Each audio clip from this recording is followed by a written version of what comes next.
Summers. What's that? Well, I think the real problem is people seem to have this bad habit of jumping to conclusions before they even hear out what's being said. Right. I mean, even I have that habit, so I'm not going to say I'm like perfect in that respect. But most of the time, I'll wait to hear what the whole story is before I start getting all pissed off about stupid stuff. Right. I mean, people should look into stuff before they get psycho about it. But Yeah, I that think whole that's situation is still, when it comes to that Hannibal the Victor guy, I still don't know. It seems like murky. I have no idea. Well, my understanding was he was convicted for chatting to an underage girl, I think, online, Right. trying to organise a meet or something. Yeah, and then when he showed up, he got busted or something. Yeah. But, yeah, so it wasn't good. But he wasn't actually, like, convicted of pedophilia. He was, like, Attempted soliciting. pedophilia, yeah. Yeah, exactly. So, yeah, I don't know if that doesn't make it better, I guess, but Yeah, No. that failed pedophilia versus actually achieving it. Well, you have to wonder if that's the first time, though. I mean, it's quite possible Right, yeah. he's done something in the past. Not that we should assume that he has, but it's... I guess he'd be unlucky if he got caught the first time. I was just pissed that he put my friend's face up saying, like, pedo apologist or something, and I was like, have you even talked to her, or actually... Like, he didn't even talk to her, he just put this video up, so... That's the only thing I was annoyed about. Well, that happens sometimes when people get too passionate about a thing, and I think they get a bit blinded. well, Yeah, the like- getting way too passionate about a subject seems to blind people to the parts that are actually important that they seem to want to skip because they're all gung ho about, well, this problem needs to be fixed. And it's like, yeah, but there's also another problem that goes with it that you're completely ignoring because you're so gung ho on just that. You got your blinders on, you're staring at that one aspect. Right. Anyway, on that note, I think we'll go to air, and if the others turn up, they turn up. Yeah, 'cause We'll it's have a completely chat. off topic. Yeah. And it's old drama, so I'm just, whatever. So...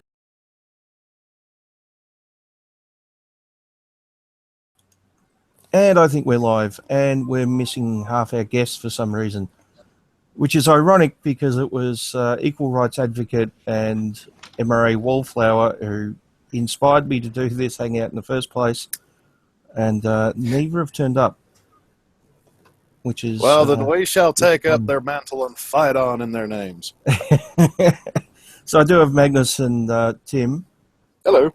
So we do have some guests, and we will talk about masculinity in various aspects, but it would have been interesting to have a female MRA, a trans woman, and there's also meant to be a MGTOW as well. Although, Magnus, you're a MGTOW, so we do have... Well, kind of. At Yeah, this point, kind I'm questioning my sanity on that one. MGTOW-ish. Ish, yeah. Maybe we should start with MGTOW, or should we ease into it? Well, basically, unless you know the sort of the original philosophy of MGTOW, because I'm too calm and it goes the way it goes to really say I'm one of the hardcore guys. Well, I don't think the very core MGTOW thing is a bad thing. Men finding or redefining who they are in a modern society, and what masculinity is and what their roles are. I don't think that's a bad thing, and I think the whole concept of what we heard in the 60s and 70s about a woman needs a man like a fish needs a bicycle, right? Well, which is basically saying that a woman should have a self identity without a man defining that self identity. I don't think it's a bad thing that men want the same thing, but I go by the original sort of definition that's should I enter into that marriage contract? I want a partner. I'm neither master nor slave.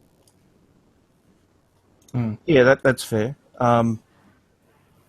But is the marriage contract even fair in that sense? It's loaded. I mean, because there are so many guys I know who are married, and their wives understand the power they hold. But it's like it's like this kind of goes along with the gun control argument. There's a difference between having a gun and using it. If you have it for your protection, that's one thing, but you only use it when you absolutely have to. I don't know. My issue with MGTOW has always been, at least just from my perception, I don't know if it's true, like when you define yourself based on not needing women, in an ironic way, you're defining yourself based on women. Like, you're like, I don't need women, whatever to women. But then, like, doesn't it get in the way of your relationships, like having healthy relationships with women, because you kind of see them as the person that you're trying to resist, or you're trying to... Well, yeah. Well, has any different than a fish needs a bicycle, like a...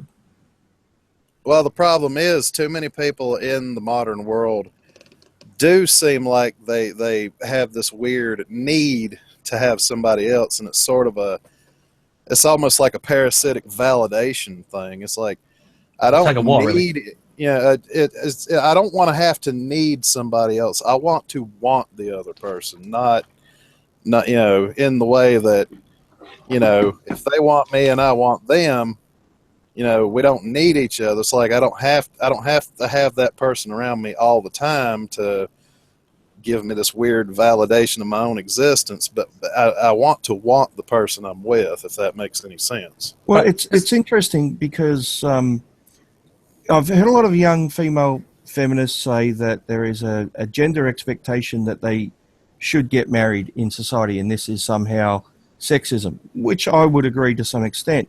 But then we see articles calling men out for not wanting to get married in the modern age. So there seems to be an expectation that men should get married. I think it's up to the individual. If someone wants to get married, it's their choice.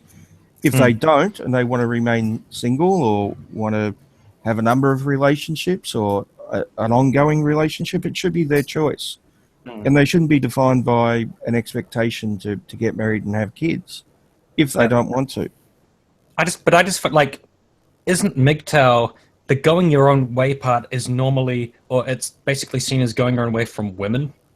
Is it also going your own way from, like, society or expectations of think there's being a different man? levels. I think it's different levels of MGTOW. So, and I think I can't remember who, but I think someone defined the most extreme level of MGTOW as going off and living in a cabin in the woods or something, which I think is, well, I mean, once again, if you want to do it, be like an ANCAP or something. Yeah, if you want to do that, that's fine. But as far as I'm concerned, that's a bit crazy.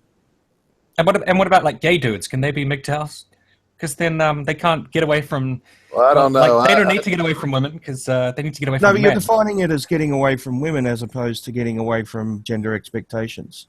So if you're gay, you want to get away from perhaps needing to gay marry someone? Like... Well, I guess there isn't that expectation on gay men, but there might be other expectations. Right.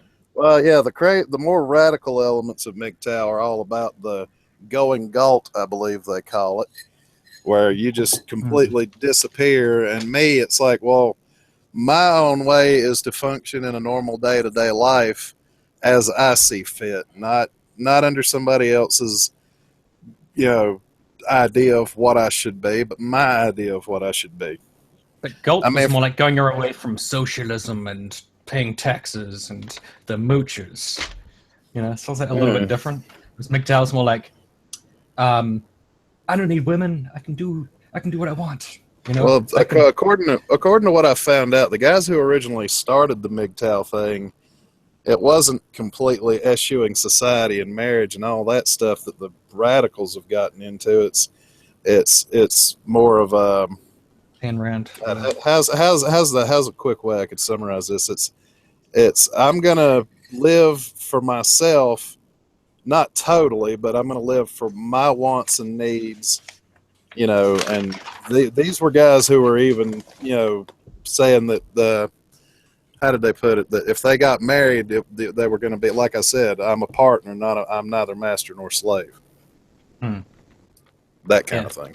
Well, so I guess, I don't know, like we're going a bit far afield, but I guess MGTOW may have been inspired somewhat by Randian philosophy. It's just they've replaced kind of going separately from just like a economic expectation of society, like paying taxes and like paying your dues and having to be like a cog in the system, to changing that to be more about like marriage and the family unit. And Yeah, it does seem to have evolved that way. Yeah, like it's kind of changed. I don't know if that's true. I could be off base. Well, I think aspects of it may be like that, but people tend to bring in outside things into their ideologies. You know, for example, someone might be a communist, so they'll bring in their communism into feminism or something, you know, and they'll marry the two beliefs together, and then you'll get say a feminist. It's about class. Some people say that.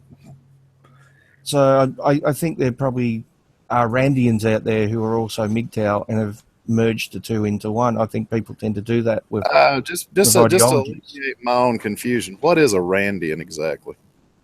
Like Ayn Rand philosophy. She was. Yeah. She's kind of like the philosopher of the conservative libertarian right, really. Yeah. What's the book? Atlas Shrugged. Is that it? Yeah, I believe so. I've never read it, so. I just watched the movie. I've heard it's brilliant. Actually, I've heard it sucks, but watch the low-quality made-for-TV movie. That was in 3 parts, was it? Or 2 parts? Yeah, I think so. I think I watched the middle part. C-grade actors. Yeah. Isn't it? Oh, God. I looked it up. So I think the basis of it is the upper class basically withdraw from society and society collapses or something like that. Right, because everyone else is a moocher who's just living off the state, and it's just like leeching money, and like it's basically the entire thing's a fuck you to the poor, and just like we shouldn't have to look after these, like the upper echelons of society, like the industrialists and the capitalists shouldn't have to look up after all these mooching, shitty poor people who just can't lift themselves out of the gutter, and they should be destroyed. So it's the other extreme of communism, in a sense. Yeah, it's like extreme capitalism, libertarianism kind of mixed together. Like if you took away all of the people at the top, all the people at the bottom would just be whining and lost because they're moochers. So, you know, it's quite harsh. It's not the kindest philosophy in the world. And I guess we can solve people's problems in society through like a tapestry of charity. And everyone will just find a way to give, like, oh, I just feel like helping the poor today, and then that will help everyone. Well, the best kind of charity is teaching people how to lift themselves up, if you ask me, because, I mean, it goes, I don't know about that, but I do believe in the old philosophy that if you give a man a fish, you feed him for a day. If you teach a man to fish, you feed him for a lifetime. I tend to take the middle ground. I think having some social safety nets is a good thing, but also giving people the incentive to work hard is also a good thing, and and achieving rewards by working hard. So, you centrist. I am. It's disgusting. Just about in everything. So, yeah, but we've slightly got off the topic of masculinity. So I think MGTOW is really a reaction to the modern age where masculinity is no longer clearly defined by gender roles. I don't know. I never thought it was defined by gender roles. You don't think the expectation of men to be the provider protector is a... I think the gender roles are kind of like a retarded offshoot of people getting the wrong idea of how things are supposed to be. Because, I mean, if you just look at nature itself, I mean, yeah, in a wolf pack, the females are expected to give birth to and rear their pups, but they're also part of the pack. They go out on the hunt with the males, and they pretty much do everything else. The only difference is they give birth to and raise the pups. That's the only real difference. Well, I think I grew up on a farm, which is like the ultimate in egalitarian technology. You know, so everybody was digging in the manure at some point. Male, female, it didn't matter. If the work needed done, it needed done. There Right. wasn't none of this, oh, you can't do that because you're a girl. It's like, hey, give me a hand, grab a shovel, let's get this shit knocked out. Well, before this hangout, I was talking to Bane about a film I just watched called The Mask You Live In, which is about masculinity and hypermasculinity and toxic masculinity.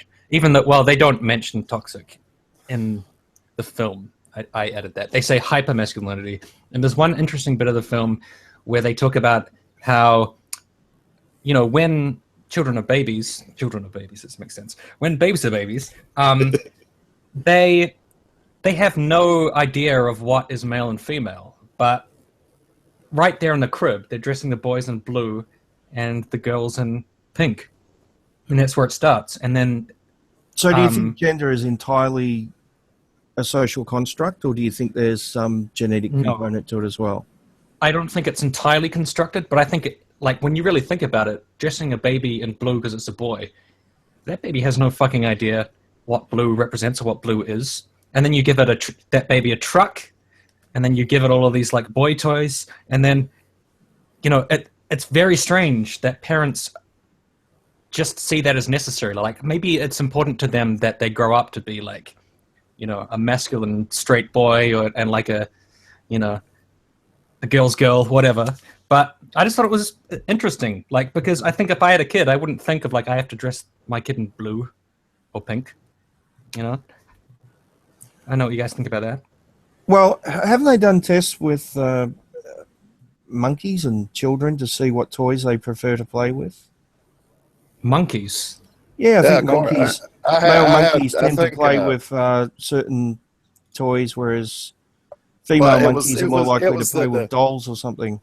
Bane, it was that the male monkeys were more interested in the more mechanical-based toys, where the females were, the females were more interested in the baby dolls and things. But and we should specify more interested. That doesn't mean that every single male is interested in just tools and every single female is just interested in dolls. But there tends to be trends, and I think society tends to reinforce those trends. Right. Well, hell, I played with dolls when I was a kid, or else I wouldn't have had the whole He-Man collection for crying out loud. But they did do that with babies too, actually. Hi.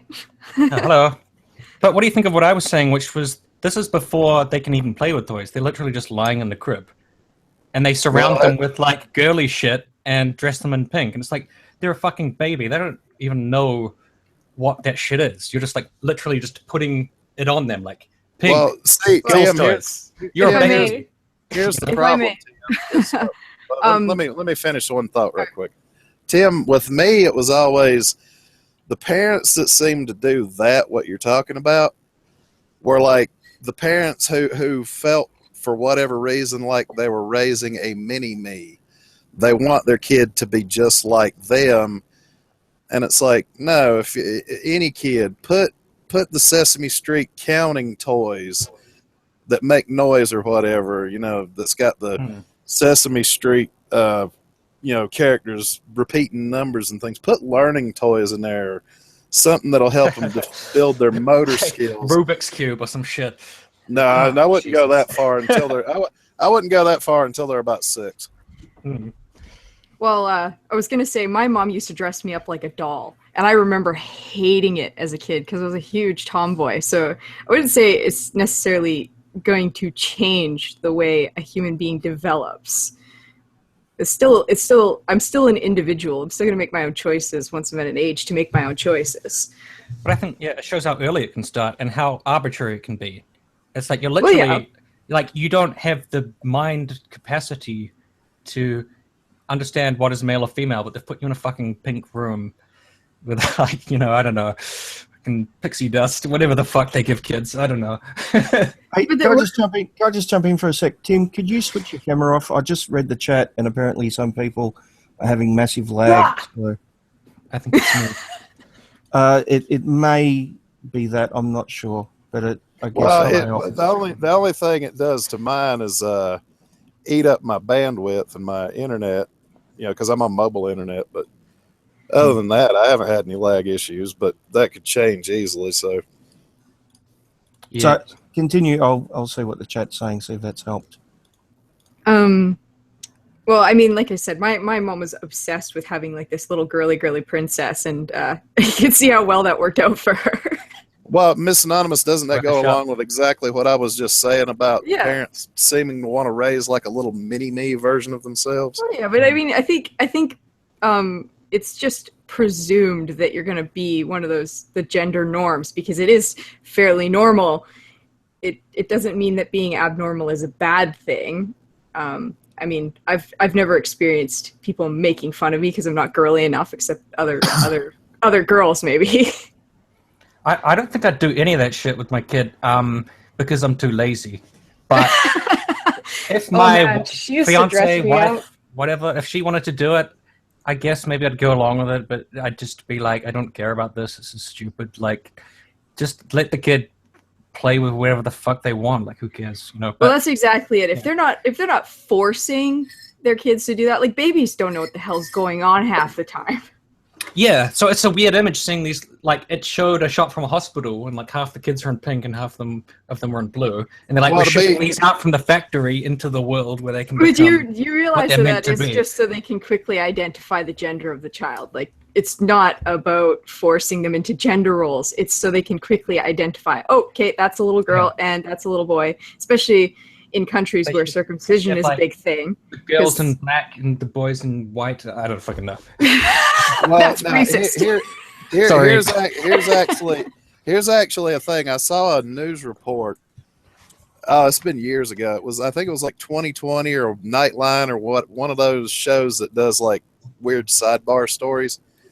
And they actually did a test on the adults. They took a baby boy and dressed him in like a blue onesie first, and then a pink one, because you can't tell the sex of a baby if it's got a diaper and a onesie. No, what it was is they did that to see how the adults treated that child. And they're like, oh, And look at the cute old girl. Men, women, all of them. If it was dressed in a blue onesie, it was, they were a little more rough and tumble with it, and playing like, nah, nah, nah, nah. And if it was dressed in the pink onesie, they were holding it and cuddling it and being gentle. And it's like, wow. And that was a boy baby that they dressed in both sets. And it's like, that says something more about the adults than it does about the kid. Totally. And then he turned out to be It's a gay. subconscious desire to baby women and to not do that with men because men have to grow up manly. It's just that at that age, like no real differences have occurred. They're just a baby. So you don't They think are there's- more inclined to. You don't think there's any differences, genetic difference or physical Oh yeah, differences? of course. But before like, birth? yeah, but I think at that age, like it's too early to see much change really occurring. Like that happens slightly later. It takes a year or two before you start to see much difference. That's actually why puberty itself is really where the genetic differences show. I mean, if you look at boys and girls, other than maybe some, telltale markers, they all look alike. It's like children of the damned because they all look alike, and it's harder to tell small children apart once they hit puberty and start, growing chest hair or their breasts start to grow or whatever it is. There's really no difference in male or female children physically. At 3 months, at 3 months of age, like does there really seem to be much difference between a male and female child? Not really. I've never seen any difference. Yeah, like they all look like. I think it's like I saw a comedy routine when they're saying they all look like old dudes, like fat old guys, kind of. Well, just admit it. When babies are born, they look like a little old man dipped in 40 weight anyway. Yeah. Violet, you made it. You're late. What happened? I thought it was 1 hour after it's supposed to start. Oops. Yeah, but he didn't contact me on Twitter, so. It's all right. It's your I should be fault. late. I should have thought about Twitter, yeah. Yeah, I sent the link to ContraPoints. I'm not sure if he's going to come in or not. He said he's going to stay for like 1 hour. Oh, ContraPoints. Yeah. I love that guy. He's So is hilarious. MRA Wallflower showing up or no? She's meant to be. I I think it was yesterday she said she was going to turn up, but she doesn't seem to be on Skype. Yeah, so. Sasha's not. He told me he can't show up. He's going to sleep. Okay, fair enough. Oh well. What's your perspective on gender roles, and is it genetic? Is it more social? I mean, it's both. Yeah, but it's like just because there's a there's a genetic aspect to it, doesn't mean it's a good thing. Doesn't mean that like that they're good in the modern world, I guess you can say. Like they might have had a place in the past, like our attitudes towards men and women, but that kind of is kind of not needed thanks to like the amount of technology and medicine and stuff that we have. So it's not really needed to like keep our species surviving. And actually, I think it's actually detrimental to society because it's just not efficient anymore. Gender roles are not efficient. Do you think most people will still choose to be in a gender role though? Depends like on how much society subsidizes it, I guess. Like our society subsidizes marriage to an extent, like people who get married and they get tax cuts and whatnot. I know in Eastern Europe, like European countries like Germany and Greece, that they actually have policies where if a parent stays at home, they sort of give that parent money, but so kind of like emphasizes the whole like male provider role. But if you don't do that, then people will kind of be forced to not take that kind of role. Like Actually, Violet, I knew a gay man who was telling me about the I guess gender roles in his household. He lives over in I think it's Switzerland or somewhere, and he's basically right now playing the role of the homemaker. He never said he was playing the role of the woman. He's just playing the homemaker, and he found it interesting that the home dynamic seemed to just function better with one person doing all the work and the hunting and gathering, and the other one staying home to keep the fire lit and the cave clean. And he actually brought up the fact that it was amazing to him that his boyfriend goes out and does all this work, busts his ass all week, and hands all the money over to him. And then if he wants some money to do something, he comes to him and asks for his own money back. That was the part that flipped him out. And I was like, okay. I mean, I can imagine why he would enjoy that role, though. Well, but to me, it was an interesting study in how it's not even necessarily a gendered role because they're both a gay couple. So it's two men. It's more like a role of homemaker and, hunter is really how it works. I've got a question. Are we... So, first I got to find out, like, who thinks gender roles are a bad thing? I think forced gender roles are a bad thing. I think we should have choice. If someone chooses to live in a gender role, it should be by choice, not by expectation. I mean, just because something should be a choice doesn't mean that's a good thing. Like, I compared gender roles to like eating, like how humans enjoy eating fats and like foods high in fat. Because in the past we wanted to eat a lot of fat because it would help us survive, and food was pretty scarce. But now that we have an abundance of food, when people like eat a lot of junk food and like high fat food, they become obese. And like we shouldn't really ban people from like eating. We shouldn't like put them in jail for being too fat or anything. But like it should be like we should know the consequences of our actions and like of our instincts. Well, that just goes to show that, and I heard this on a science special at one point actually, is that what the problem is with the way things are as far as like you were talking about how we still eat high fat foods and things. What it is our societies and technology have evolved so quickly that mentally we haven't really had the ability to keep up. because the way society is and our technology has changed so much in a short period of time that we haven't evolved to live the way we've made ourselves to live. Right. That's why there's such problems with obesity and, societal problems like feminism, men's rights, and all that. Our societies have evolved so fast that we mentally haven't been able to actually keep up with it and adjust. Or genetically is the other thing. Exactly. I've got my controversial follow-up question. Okay. Are gender roles created by patriarchy? Define patriarchy. I'm throwing a grenade in here.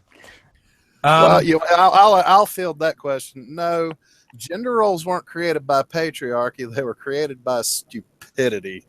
And that stupidity took what nature originally intended and convoluted it into. We're the only, we're the only group of animals on Earth that have got a rule book as long as my damn arm as to how we're expected to act as far as etiquette, socially, and all that stuff. Whereas in nature itself, they have a certain level of etiquette too, but it's simpler rules. I don't think gender roles were created by patriarchy. I think the concept of patriarchy comes out of gender roles. Well, yeah, it does. But it's so how could it be created then? It might be reinforced by patriarchy, depending on your definition. There's definitely some gender roles which aren't like natural. Like I would say, like boys like blue and girls like pink. That's something that's definitely more of a social construct. There's a tension within feminism though, because they're against patriarchy, but also patriarchy is seen as like, creating gender roles, I guess, and then they want to get rid of patriarchy to get rid of the gender roles. Yeah. Well, see, here's the thing. In my mind, some gender roles are natural, and they're unavoidable. Not out of any malice, but just because genetically, hormonally, that's how nature has programmed male or female to act. Trends. What we're talking about is genetic trends. So men tend to lean towards one aspect of gender roles and women tend to lean towards another. But I think we should have a society where people also have the choice, because not everyone is going to be part of those trends, those genetic trends. Right. If that makes sense. Well, the problem is when you fight so hard against your naturally programmed gender roles that I've seen people do, and this was even a problem for me many years ago, because I fought so hard against that, I was, sorry for the language, I was completely fucking miserable. Once I quit fighting against that, I became a lot happier. My life improved. It seemed like I had a sharper focus on life, and my whole life just seemed to get that much easier, just on its own.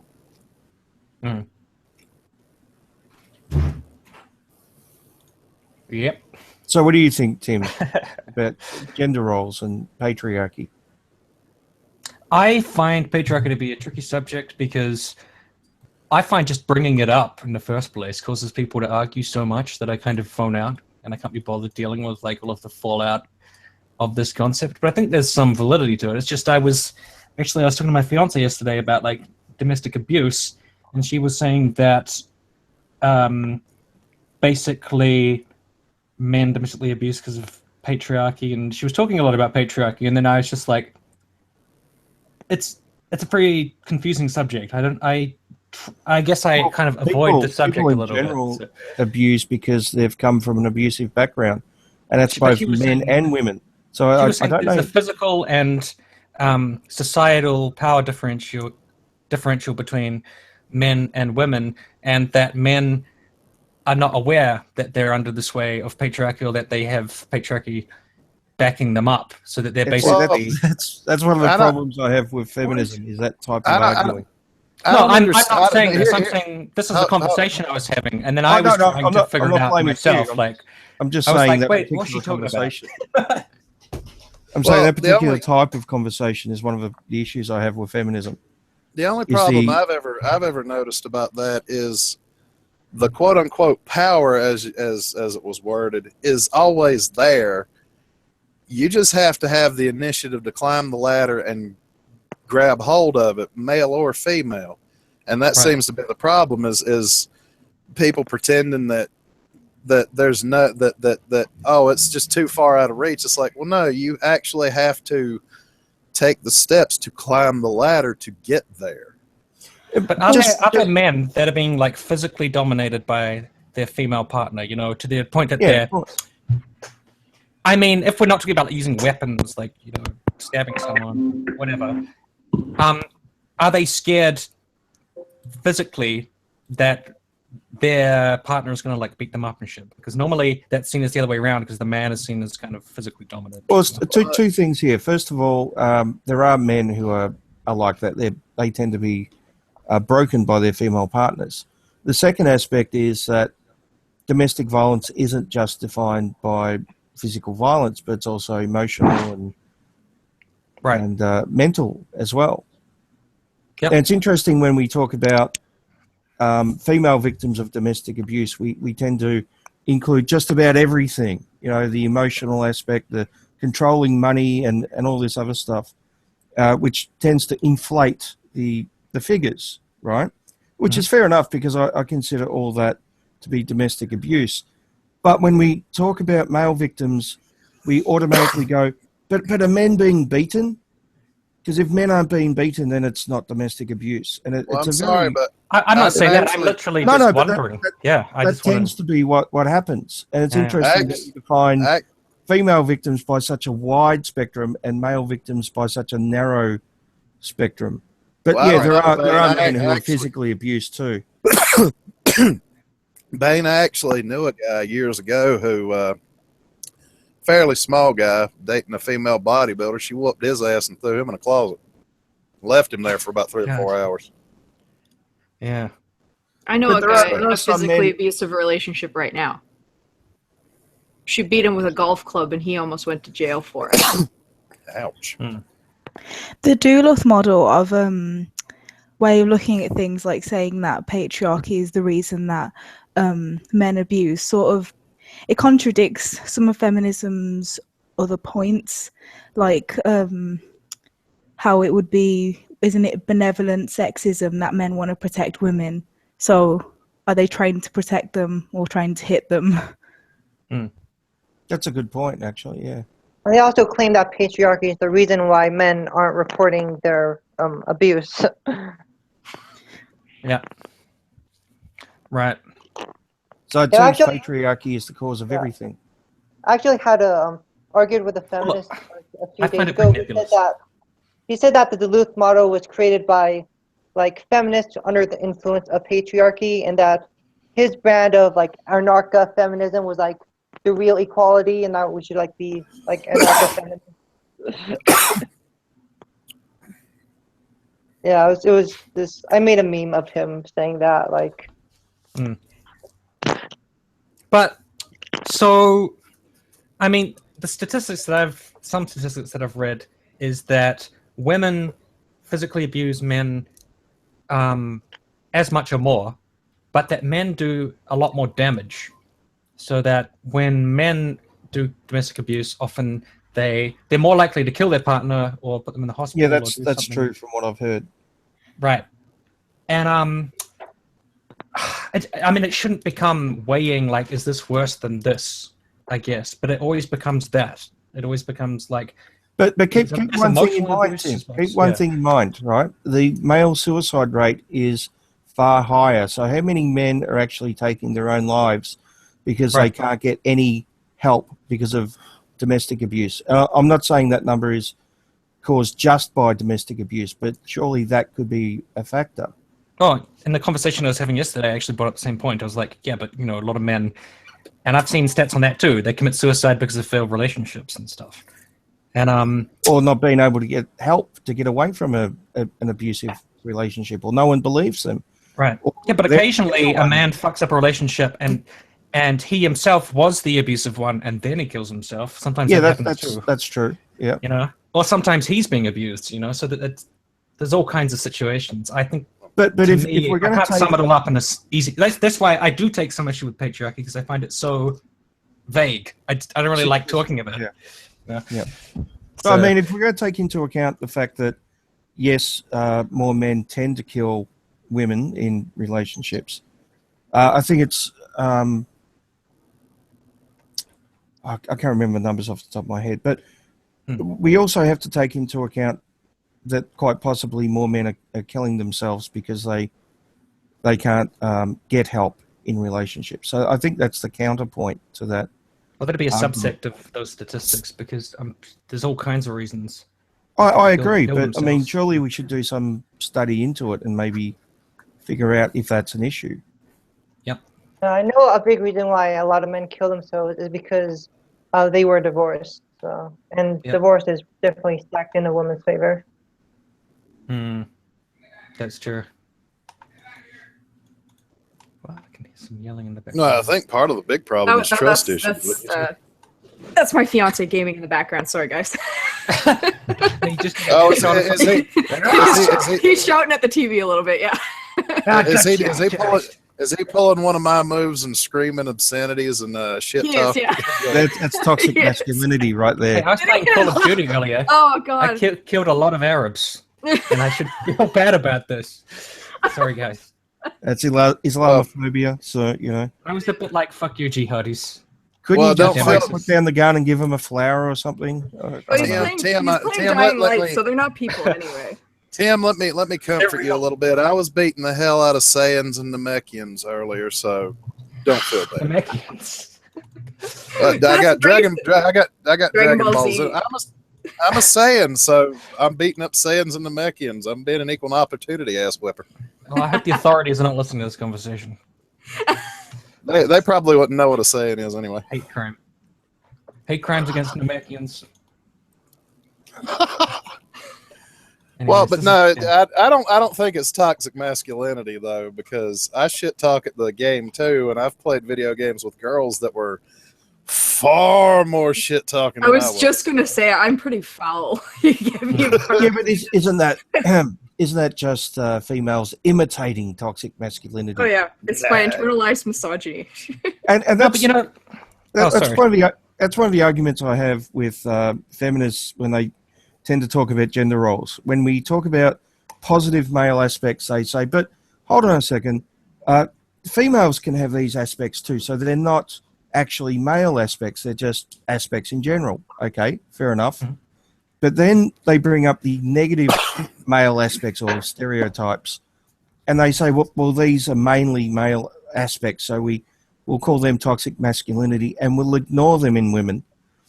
Or if we have examples of them in women, we'll say it's women being forced into those roles by patriarchy or whatever. Well, so it seems that the positive aspects are taken away from masculinity and given to everyone, but the negative aspects are lumped purely on masculinity.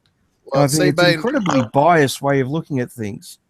The one thing that bothers me about this is, in order for a lot of the things about toxic masculinity and all that to even be a thing, people have to somehow fail to acknowledge that. And from everything I've ever seen in my life, this is the honest truth. Women can be just as dangerous, if not more so, than any man. You never ever discount anybody just because, they're smaller and weaker. That doesn't mean anything. I've been in fights. I've done my share of just about everything under the sun in my lifetime. And women can be just as good at video games, just as dangerous in a martial arts class. Anywhere. Just as dangerous at video games. Well, hey, I've had virtual death. I've had a lot of girls whoop my ass in fighting games, and I'm not ashamed to admit that, because they can be just as good at that shit as men are. And when you fail to acknowledge that, that is stupidity on a level I cannot begin to comprehend. Well, I mean, I was saying to Bane earlier that there was that film about like hypermasculinity or whatever.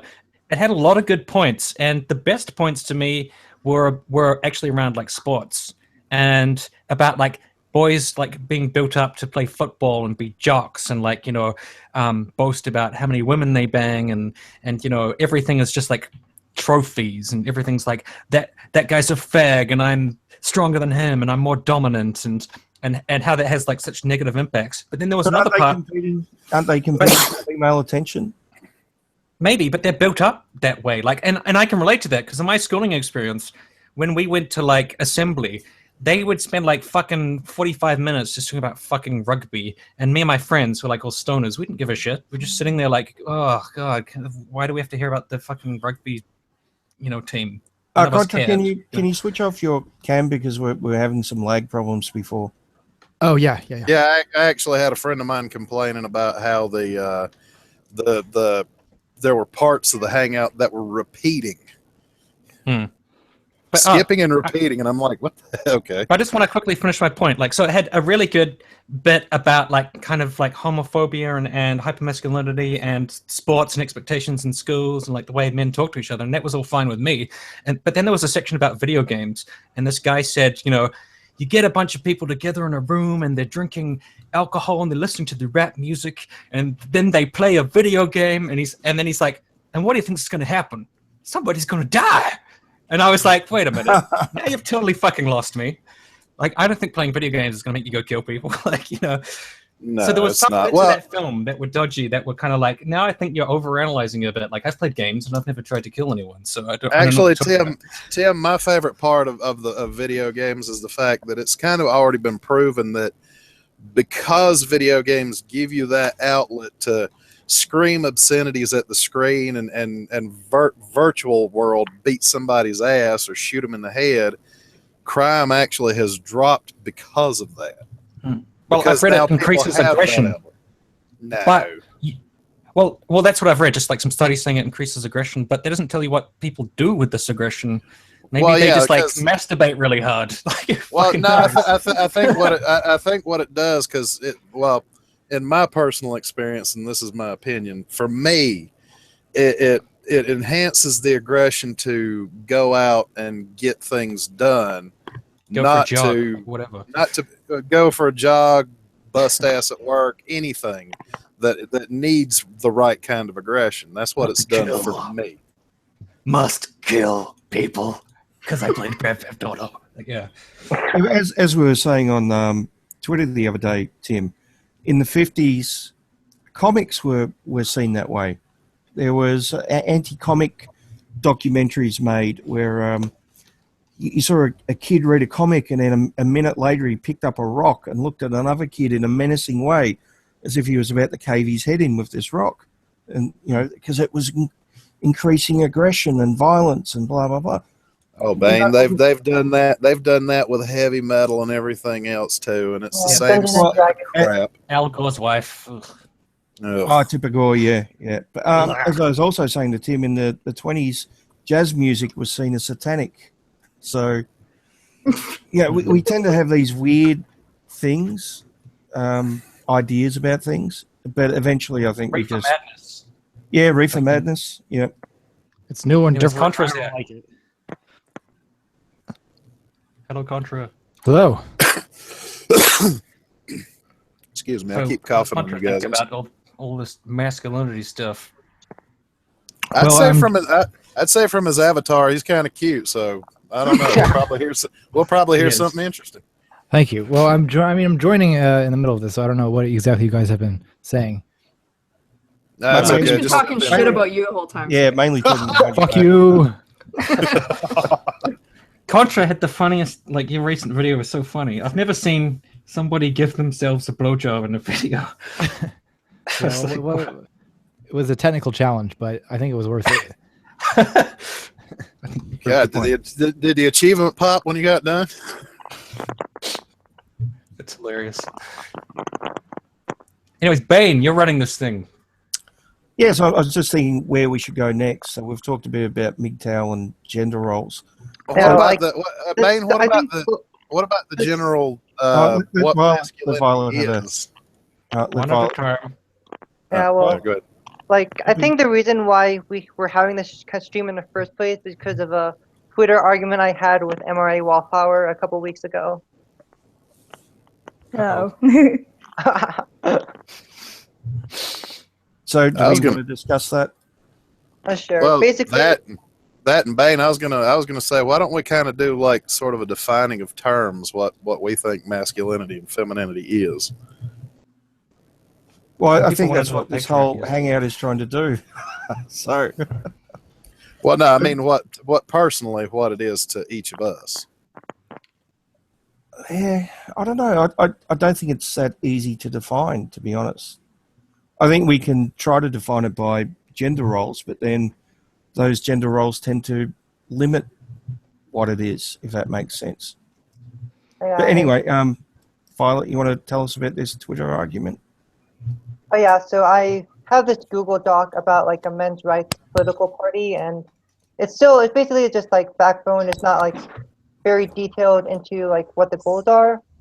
But one of the things I put there was to like automate jobs that are that require heavy labor and that are like dangerous. So like these jobs are the ones that like are mostly dominated by men. And the reason why I say that is because like it help like reduce workplace deaths for men, as well as like not really require men to like need to like take this strong like role. So and Emery Wallflower was like said that, well, if we like make robots like take over these jobs, then what about the men who actually like these jobs? And then we sort of like I kind of argue that like it's going to happen either way, so we might as well sort of support it and just figure out ways to like deal with the consequences rather than like oppose it or anything.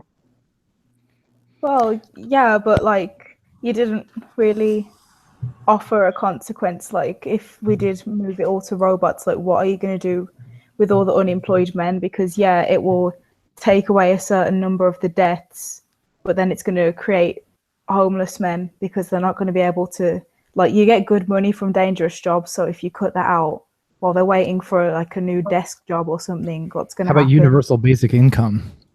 Yeah, that's something I support, but I also support kind of lowering the workplace, the hours in the workplace, maybe to like, I'm not sure how much, maybe we can do like 35 hours work week instead of 40, so that would kind of increase the job pool a little bit. Would you increase the minimum wage then? Yeah. Well, and that's not on I'm not sure if that's on a platform or not. I thought you guys were like supposed to be at each other's throats or something. No. Like this is going to turn violent, and it's like no.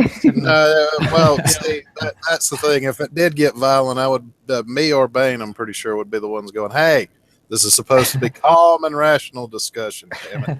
Yeah. Unless it was in mud or custard, in which case, we'll monetize the Well, video. okay. I don't know. You Custard. got me Sorry? there. I I said don't you know if got me custard there. would be good for that. All right. Yeah, and also like we can create more jobs in like data collection and like other like science stuff and like research. So that would, because like that's kind of like how we've been going forward from like after jobs have been automated. Yeah, and then my argument was like, not to sound harsh, but some people just aren't smart enough to take science jobs. Like I'm not. I couldn't do a science job. So like, Well, see, MRA Wallflower, the problem with that is I am that smart, but you see what I choose to do with myself, because in my family, out of 4 siblings, one's a politician, one's an emergency room nurse, and one is a college professor with a PhD in microbiology. And I'm the truck driver. Now, I'm just as smart as any of my siblings, but that's the thing. I chose what made me happy. yeah, that was my argument. Like, if you get rid of like your job might be able to be considered dangerous. Like, if you get rid of that, it is dangerous. Well, then that was my argument, that if we went along with what was in the party document, then you're not going to be able to do a job you enjoy just in case you get killed. Well, I was asked that question by I did a video replying to like Goodfella, who's in, I think it's in MRA. I'm not quite sure. No, he's not. Anti-feminist dude, and one of his questions was, why are they trying to get women into all of these science roles and like these academic roles rather than like working as like a truck driver and a construction worker and all this kind of stuff. And I see that more as just like human nature. It's like people would prefer to be doing jobs with higher qualifications, higher pay, and more prestige. And so if you open up that job market, it's not like everybody's going to suddenly be like, oh, I can't wait to be like a construction worker or something. It doesn't work that way. Like, well, I think men in the past, that's like kind of what they've been. Oh, except you, sorry.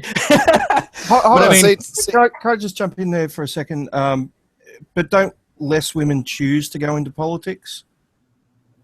Well, yeah, Politics, like I've had that conversation with my friends. Like, I was saying, why do you think women don't go into politics? Because we were looking at the women's equality page for the party in the UK, and I was saying, why do you think that? And she seemed to think it was down to discrimination, but had nothing to back it up. And then like I asked, she wants to be a teacher, so I asked her, oh, why don't you want to be a politician? And she didn't really have an answer for it. So I think it's just a lot of those jobs really are down to. It's not being a politician isn't an easy job. It's you're working 12, 14-hour days in a lot of cases. Actually, also, Bane, I've got an entertaining story to go along with this because my mom went into politics, and she was running for mayor of our town against a guy that she couldn't stand him. I know I've told this story before, so any of you in the audience who have heard this, bear with me. But my mom ran for mayor of our town, and she lost the election, but they had all the evidence they needed to prove that the guy who beat her cheated to win. And he knew he was in trouble, and he died of a heart attack because of it. Well, he died, and so they came to my mom and it's like, well, we proved that he cheated to win and that you actually won the election. Do you want the job? And she said, hell no. I just wanted to get his ass out of the mayor's office. Give it to somebody else. Well, politicians face a lot of abuse and stuff like that, like regardless of gender. So I'd understand why a lot of women wouldn't want to do that. Like if when David Cameron or Nigel Farage or anyone like that posts something, there's always loads of people in the Twitter things like giving them a load of shit. But then like if someone says like 5 things to Jess Phillips, she freaks out. So like maybe if that's I'm blocked by Jess women. Phillips. Same. Well, so I think it's worth asking why people choose to go into the things that they choose to go into, because dismissing it just as a matter of, well, women just don't like politics. Well, why don't they like politics? I think part of it, some of it may have to do with discrimination or people being harder on female politicians, but I think some of it also is just like basic like stereotyping, and just your like sense of like what is available to you is informed by the sense of what other people do. So more women might think of going into teaching simply because lots of other women go into teaching. So like, are female politicians discriminated against? I remember Julia Gillard getting a lot of criticism because of the clothing she wore, for example. But if you compare her clothing to other male politicians, she stood out because she wore bright red. If a male politician turned up to Parliament in a bright red suit, he would get just as much criticism.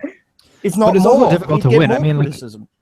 Yeah, I mean, Hillary Clinton gets a lot of shit for wearing pantsuits, which is effectively the same as what men wear.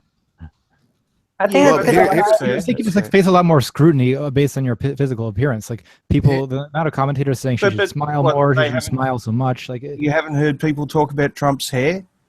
I mean, yeah, people do talk about it. I'm not saying that it's something like the physical appearance of any politician is sort of up for grabs, but I think there's a kind of obsessive focus on it that you see with women that you don't see to the same extent with men. I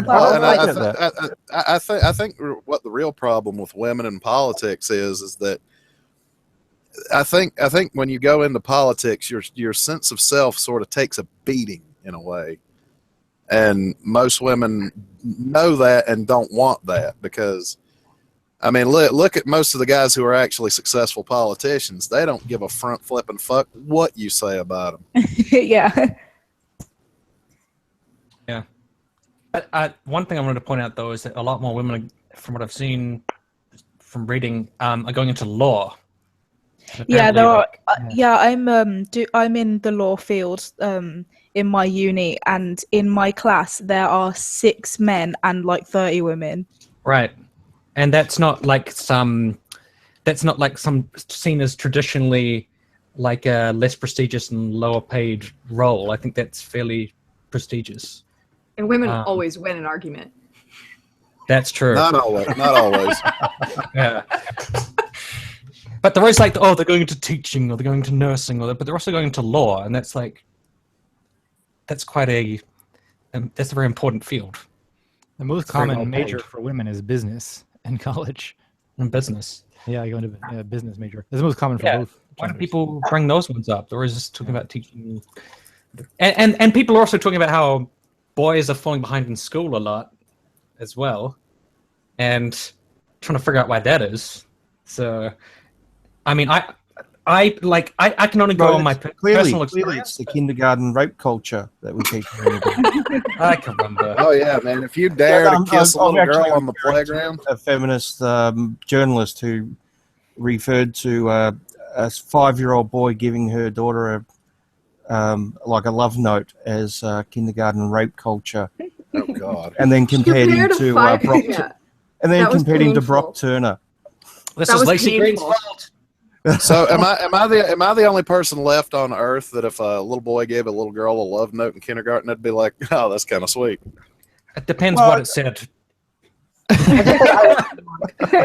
Nice really non-existent tits, woman. I'm not taking no from this. This child has issues. Oh God! But there is a bit of demonization of masculinity, even young boys. I mean, there was a case of a 9-year-old saying that he thought his teacher was cute, and he was suspended from class for sexual harassment.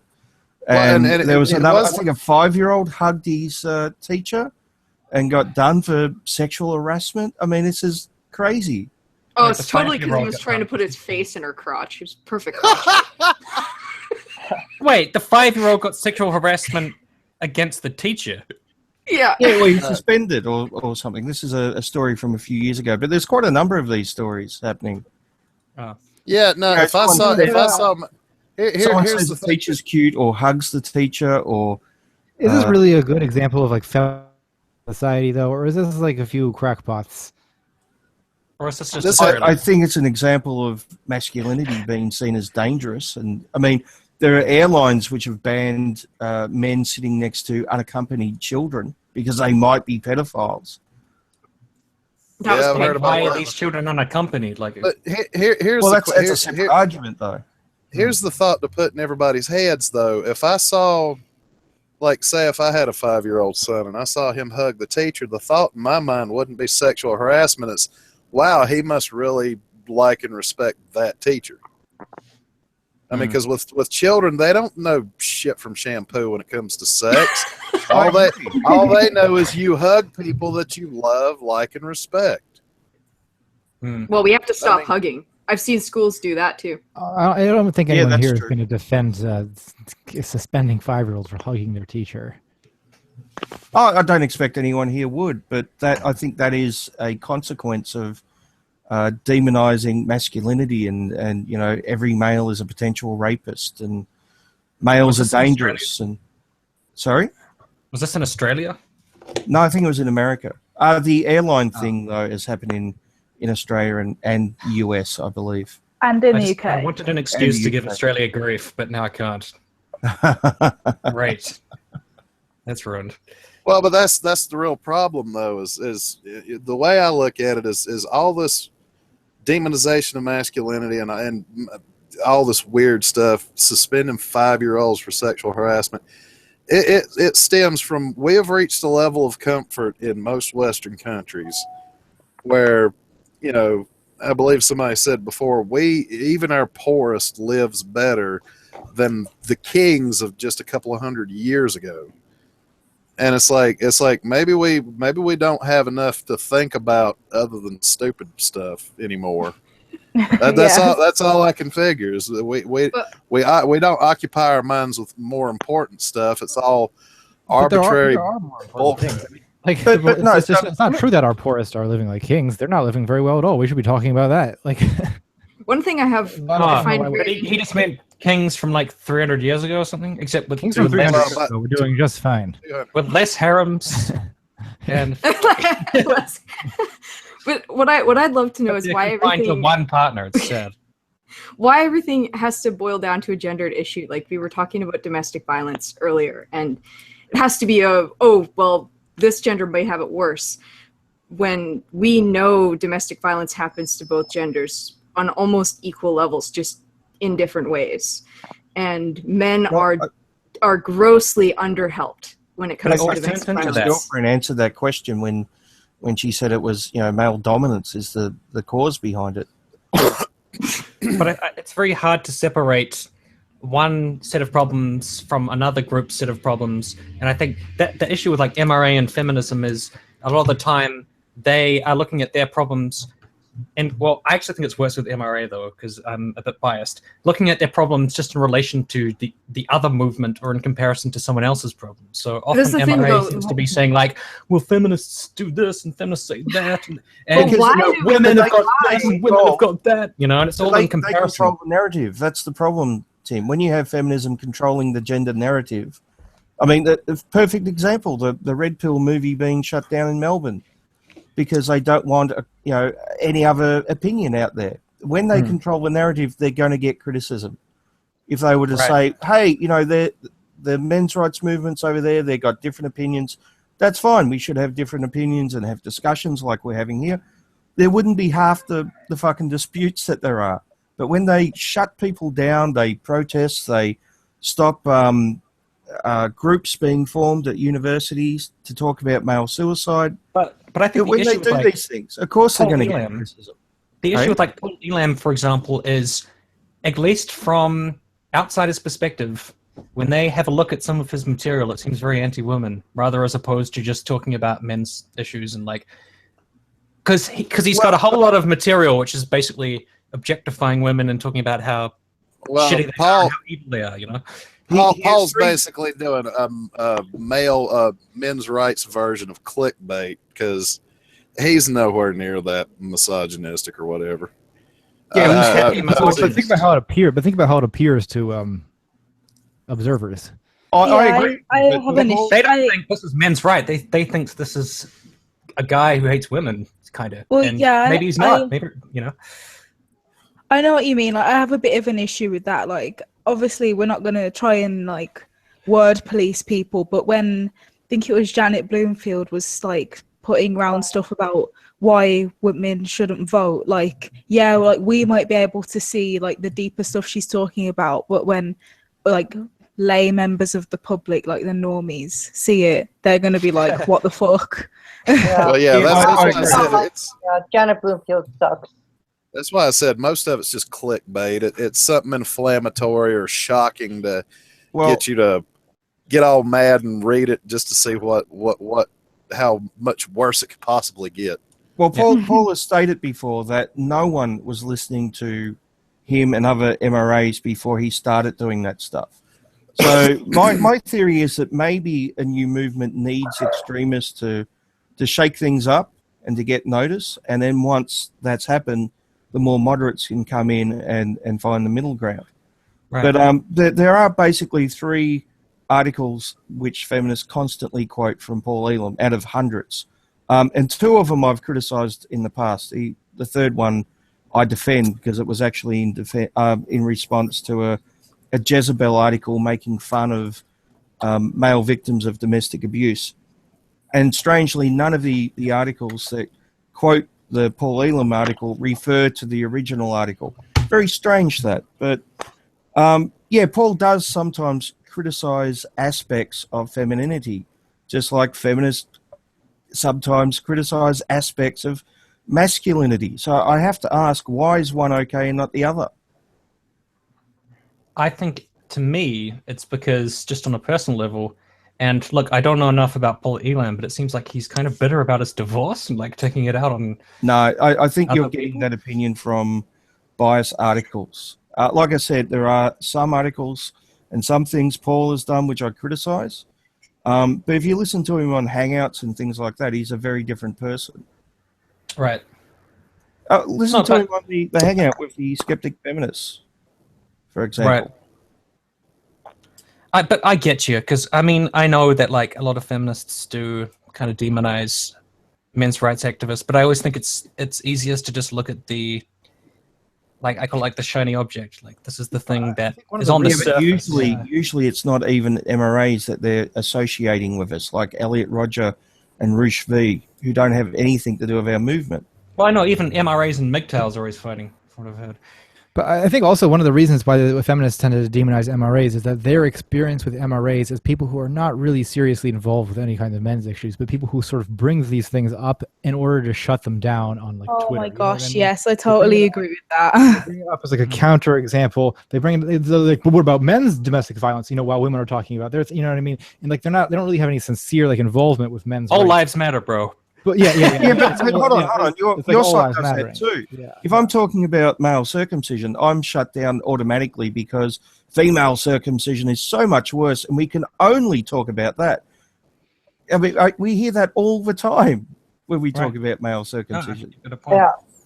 Well, And actually, I think talking to feminists about like male domestic violence actually is a good strategic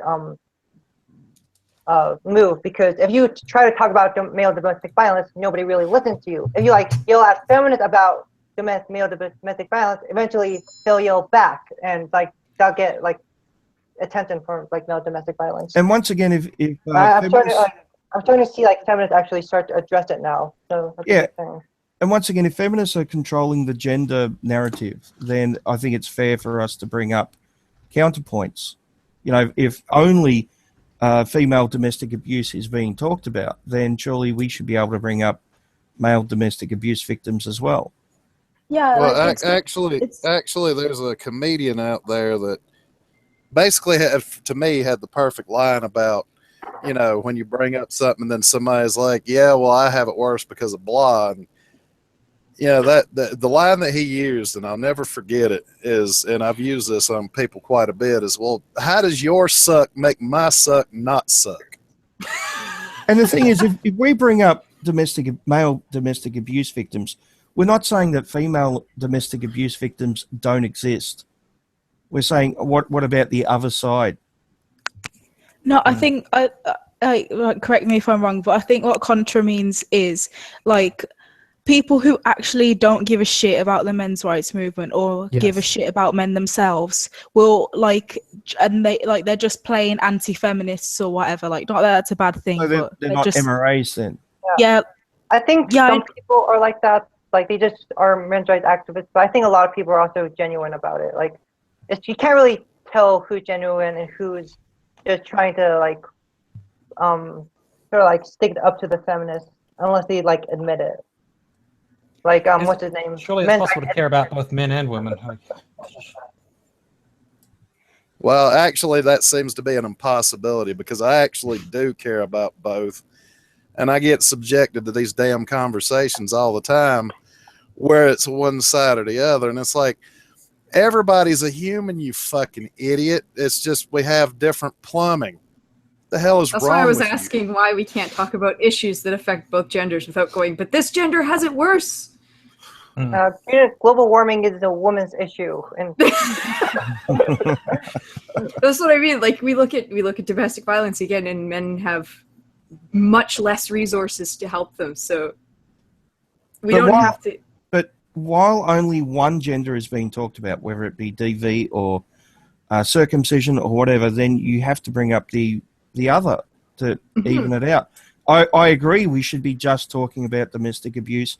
We should just be talking about banning all circumcision or genital cutting of any kind on someone underage. And we shouldn't have to gender it. But when only one group is allowed to be talked about.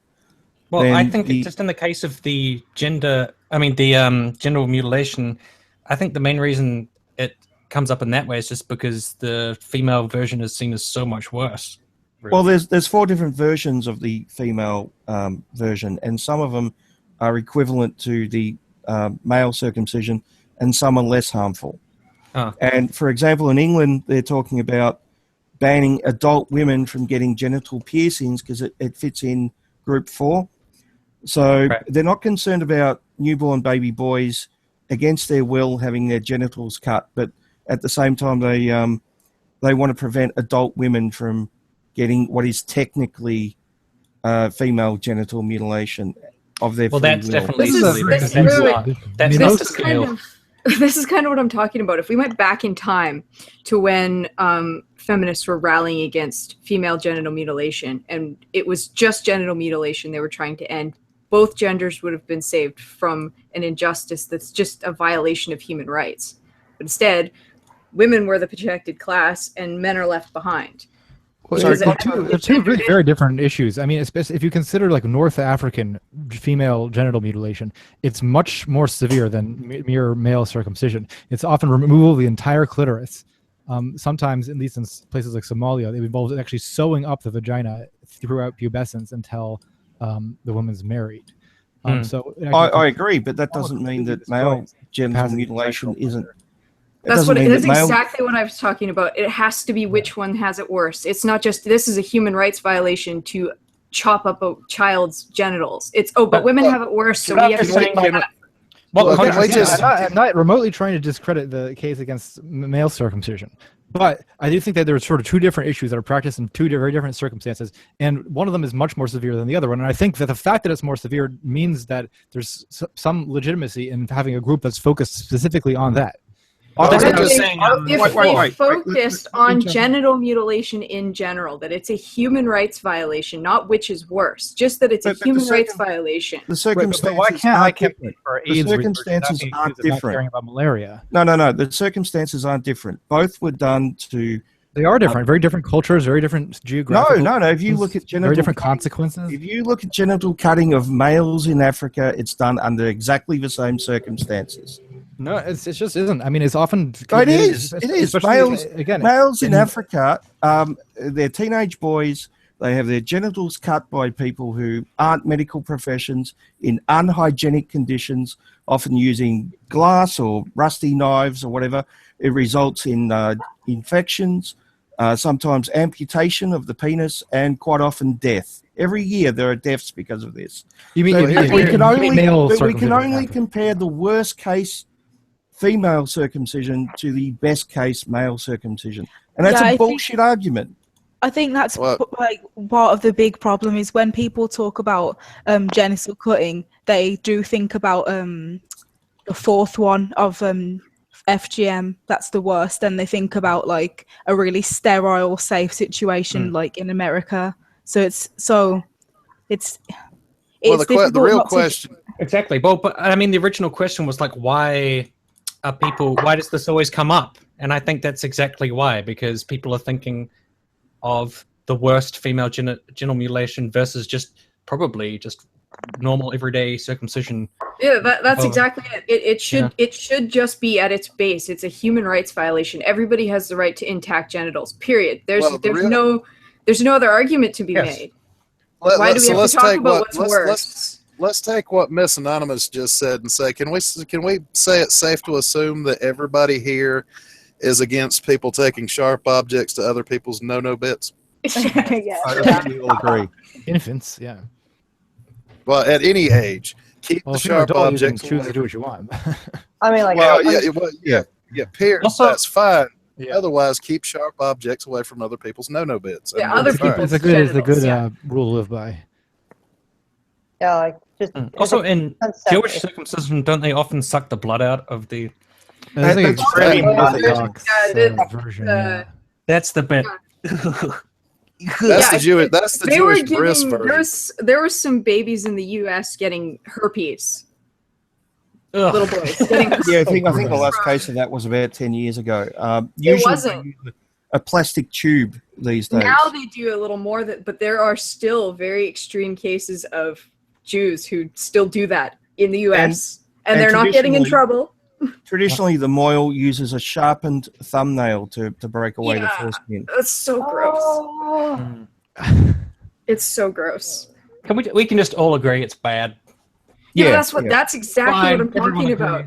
Everybody agrees that it's bad, so why are we making it a gendered issue when it should just be babies shouldn't have their genitals cut? because some people say that male genital mutilation is good. Like people again and again and again come back. Yeah, we have there's all the same myths surrounding female genital mutilation. Oh, it's cleaner and all this kind of bullshit. Those are scientific. Because I think if you're thinking of just like your standard perception of male genital mutilation, it's just going to be taking off the foreskin. But when you think of female genital mutilation, you do think of that like terrible, like cutting. Yeah, but even if you have like the safest one where it just takes off the foreskin, it can still cause like psychological stuff with the baby and takes off all the nerves. Right. There's still babies dying in the U.S. in perfectly pristine conditions from shock and blood loss and.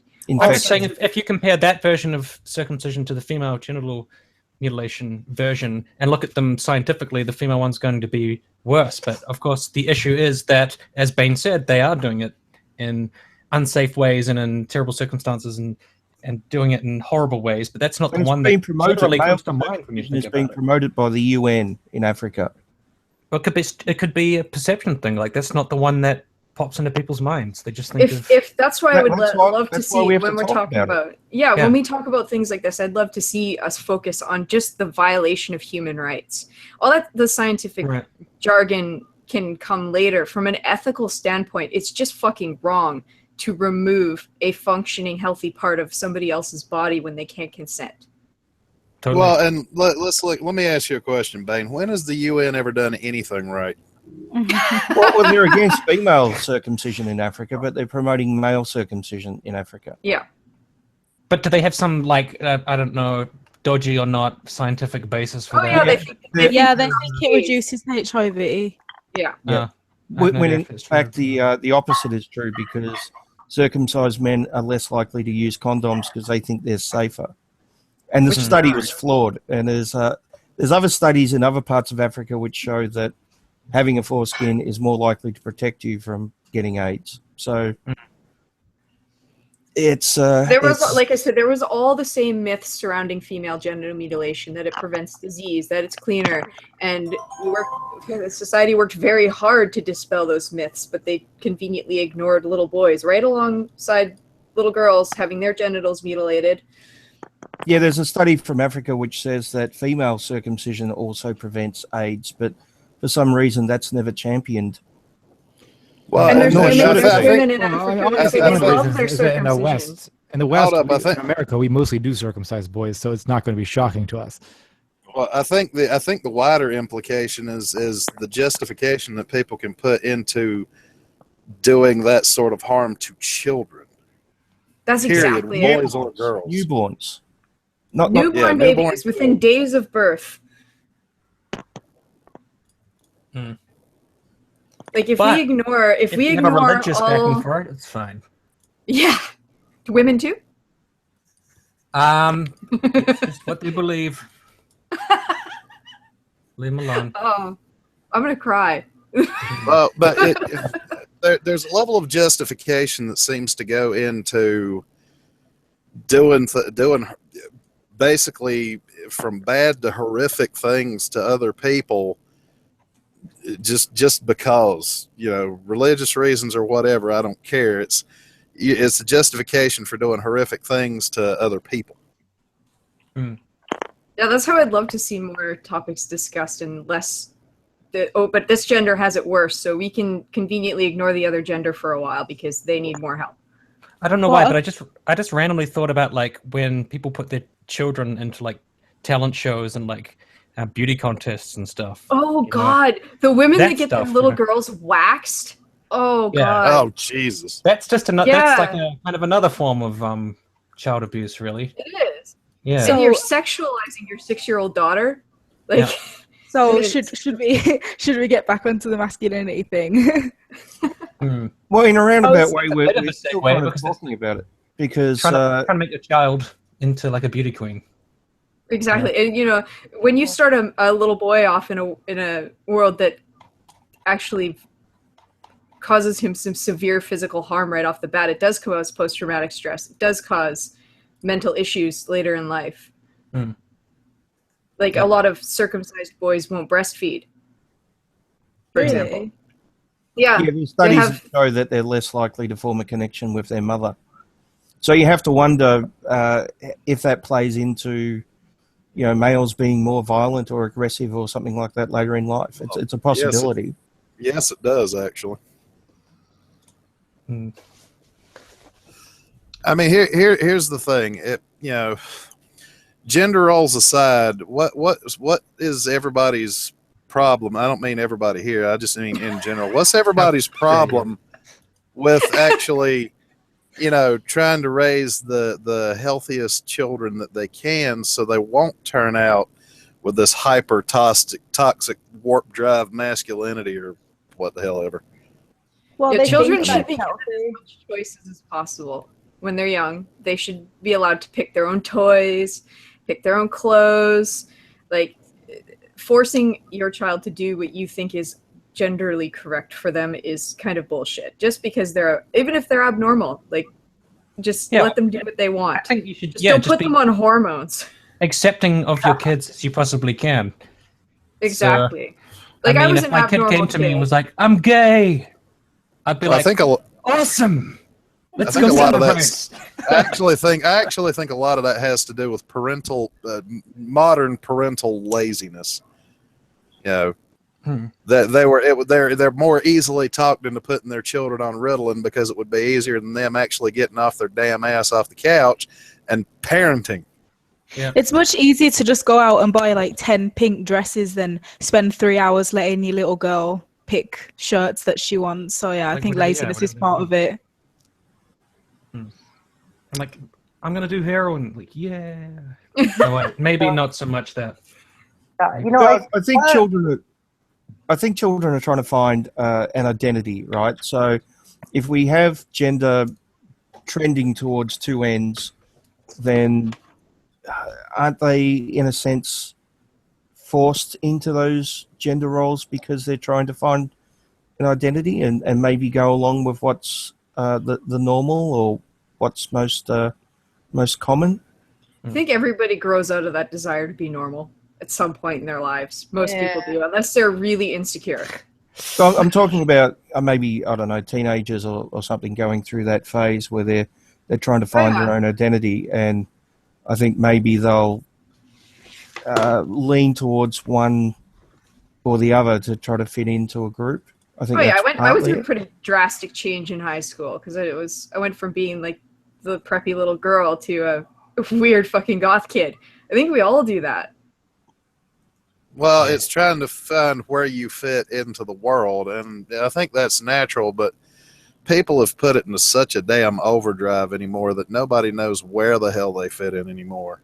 And I think that's really part of the biggest part of the problem. It's like, so say a little boy wants to grow up to be or he's kind of designed or programmed, or maybe his mental capacity is more designed for growing up to be a manly man. In a world where he's demonized for what he's hormonally or genetically designed to be, that can be a little tough. Yeah, but I would say it's not just the manly men who are demonized. I think it's like men in general. As like, I know feminists are starting to turn against like gay men, for an instance, and also we can't really discount like traditional people like doing the same thing from the opposite perspective. But it seems to me that you're taking like a critique of like the kind of like way things are, and you're inferring from that the idea that like, oh, now men are the real ones who are oppressed because of the way feminists talk about them. But like, I don't know that feminists really are a good like way to read the way society treats men in general versus the way it treats women or the way it treats I don't know, trans women or like. Well, I think we don't use the term oppressed. But yeah, but I mean, like, how hard time? Like, if you're a manly man, saying like, is men have issues too. I mean, I just think I agree, but like, walk down a city street at night as a manly man versus as a man in a dress, and like, see which one's easier. Like, Yeah, I would say like it depends on the circumstance, like which part of society like you're in. Like it's different for different circumstances. It also depends what like social group you're in. If you're part of like the nerdy people or the jockish people, or if you look statistically, sports. men actually suffer from more violence just with muggings and like violence in public. It's men who are attacking men much more frequently But than I mean, men my are group of attacking friends, women. we were like the social misfits. We just hung out, smoked cigarettes on the tennis courts, and smoked weed and listened to music and went to dance parties and shit. You know, we're not going to beat anybody up. But I think the people who are into sports are probably a lot more likely to be aggressive. You know. Well, I think that Why goes is back that to then? Tim. I think that goes back to what I was saying before about their parents trying to, like vicariously living through their children. You know, say if the nerdy guy grows up and has a kid and he's forcing his kid to play sports and try to be one of the jocks and all that crap. I think To that's make up part for of the something. problem.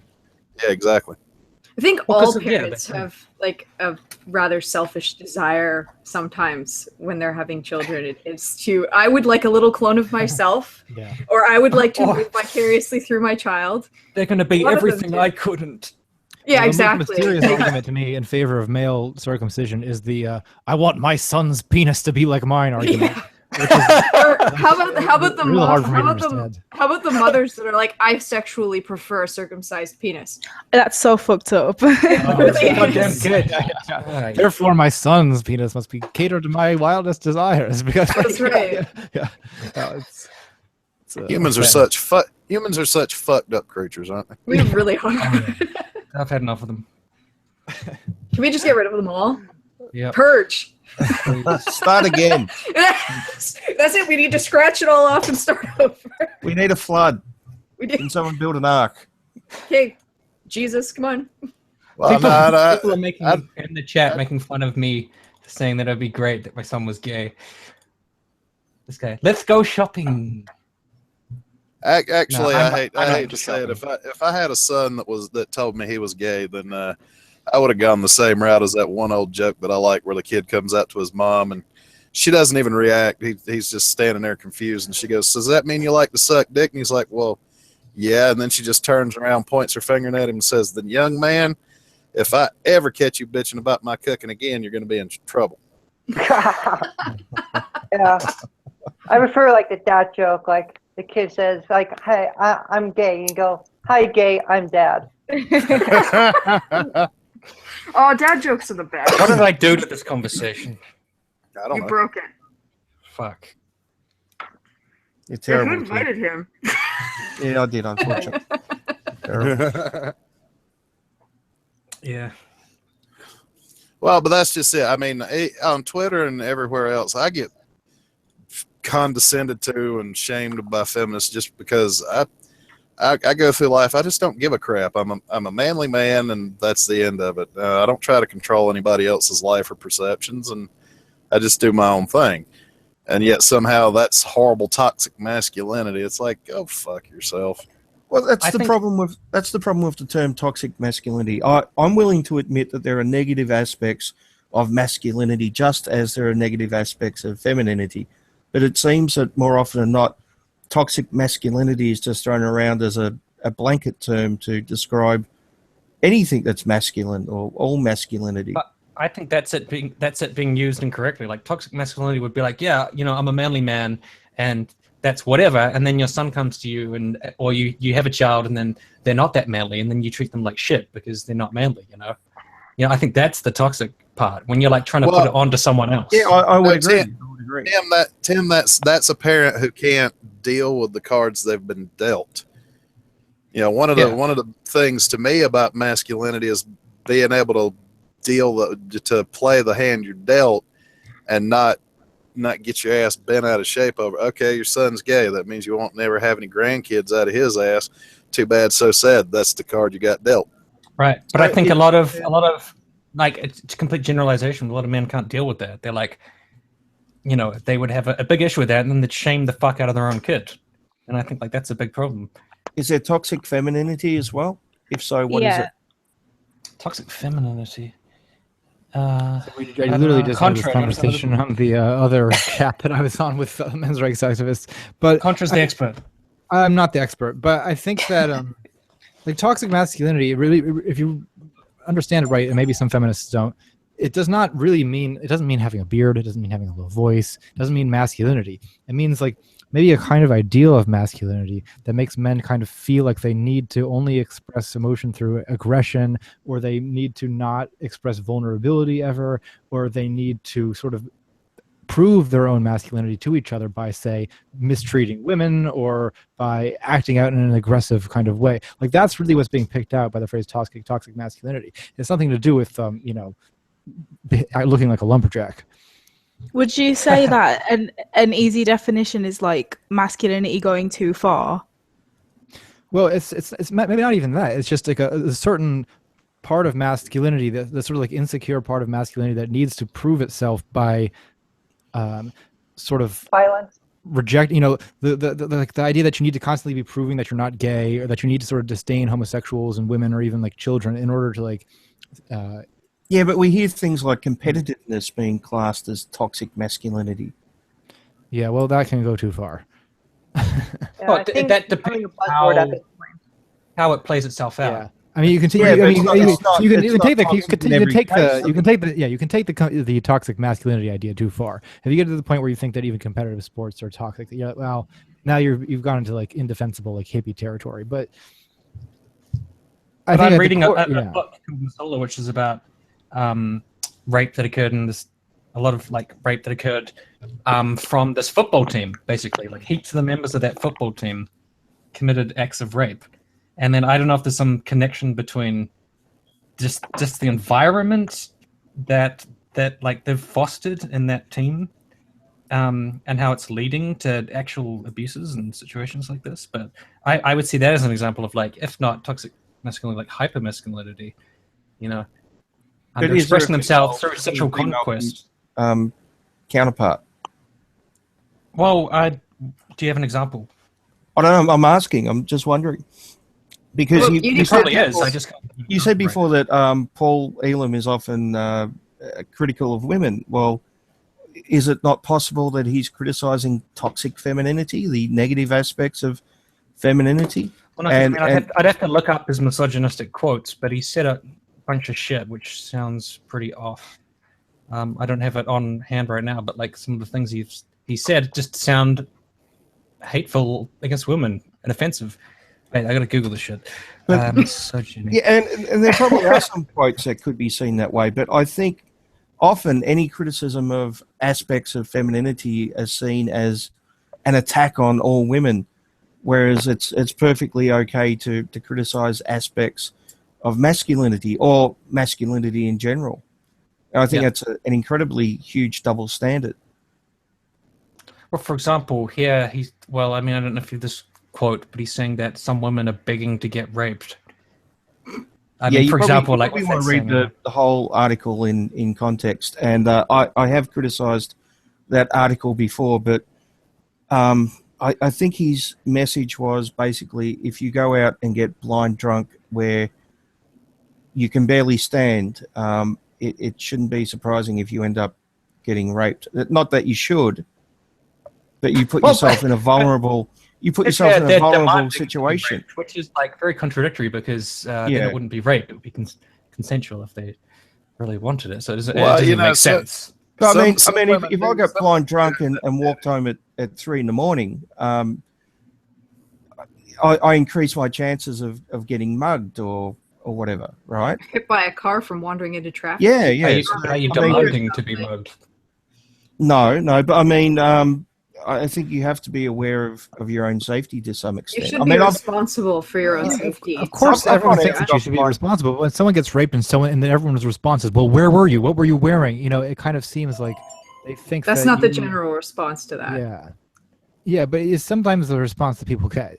It's a kind of YouTube comment section response, but I'd say that's very minuscule, considering an allegation's enough to get guys sent to jail these days. I don't know of a single case of a man being sent to jail merely on the basis of an allegation. I'm just reading Paul Elam quotes now. Where are these examples that you have of men being sent to jail just on an allegation? There was a case in England last year, I think, where a guy was accused of rape.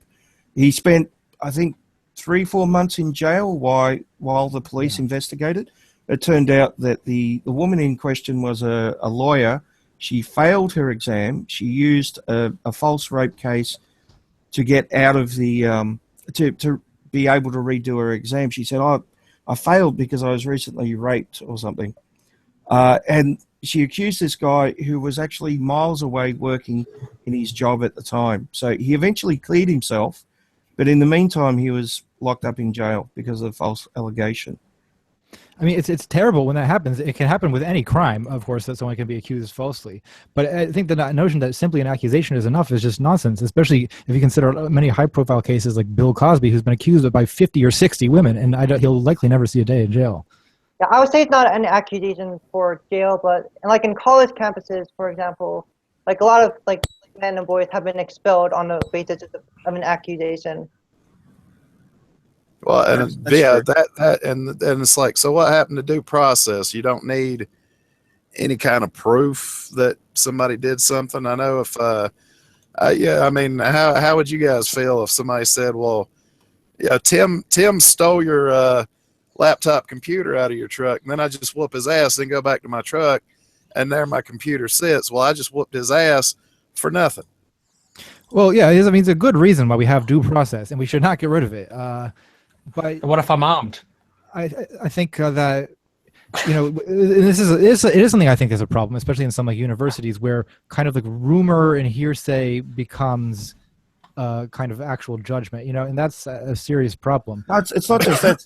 But another serious problem is people being accused and the accusations just not taken seriously. Like back when I was still, before I quit academia and become a degenerate, I was in a university department where one of the big famous professors was accused by multiple women, like, of having sexually harassed them or having attempted to rape them.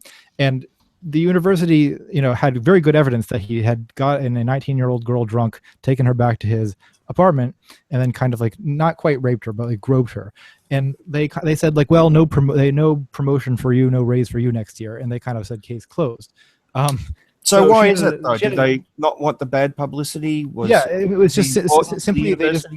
Yeah, he was a valuable part of the department. They didn't want the bad publicity. Of course, what ended up happening is she then sued the university, and in this case, he was eventually fired. But it was not easy. Why did she go to the police about that, and did they believe her? I don't think that she ever went to the police.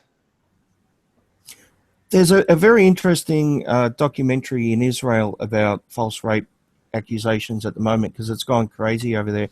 I'll try to find it and put it under the in the description after the hangout.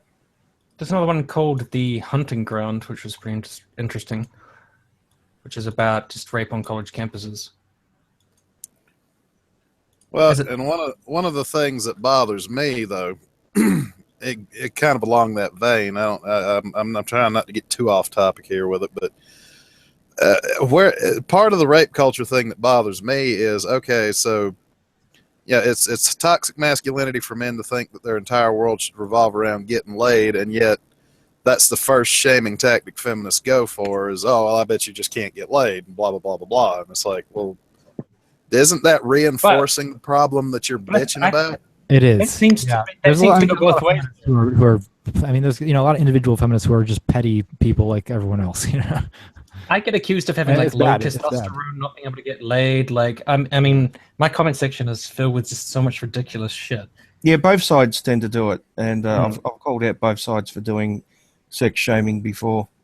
Yeah, I mean, in my last video, a guy literally criticized me for not being enough of a man.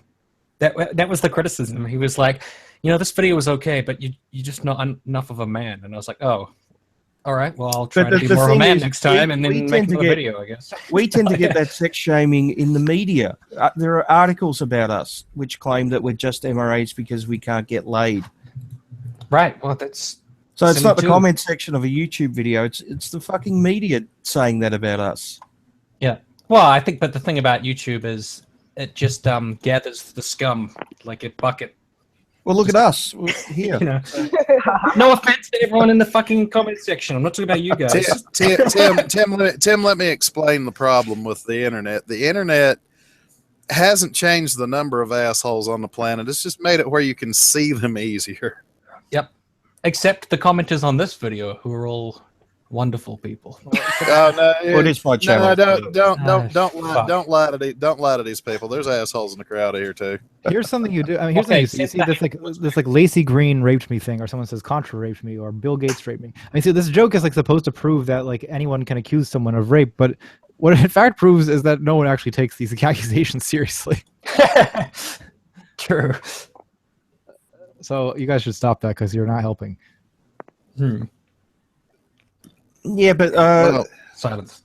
There was a university which had an anonymous rape reporting thing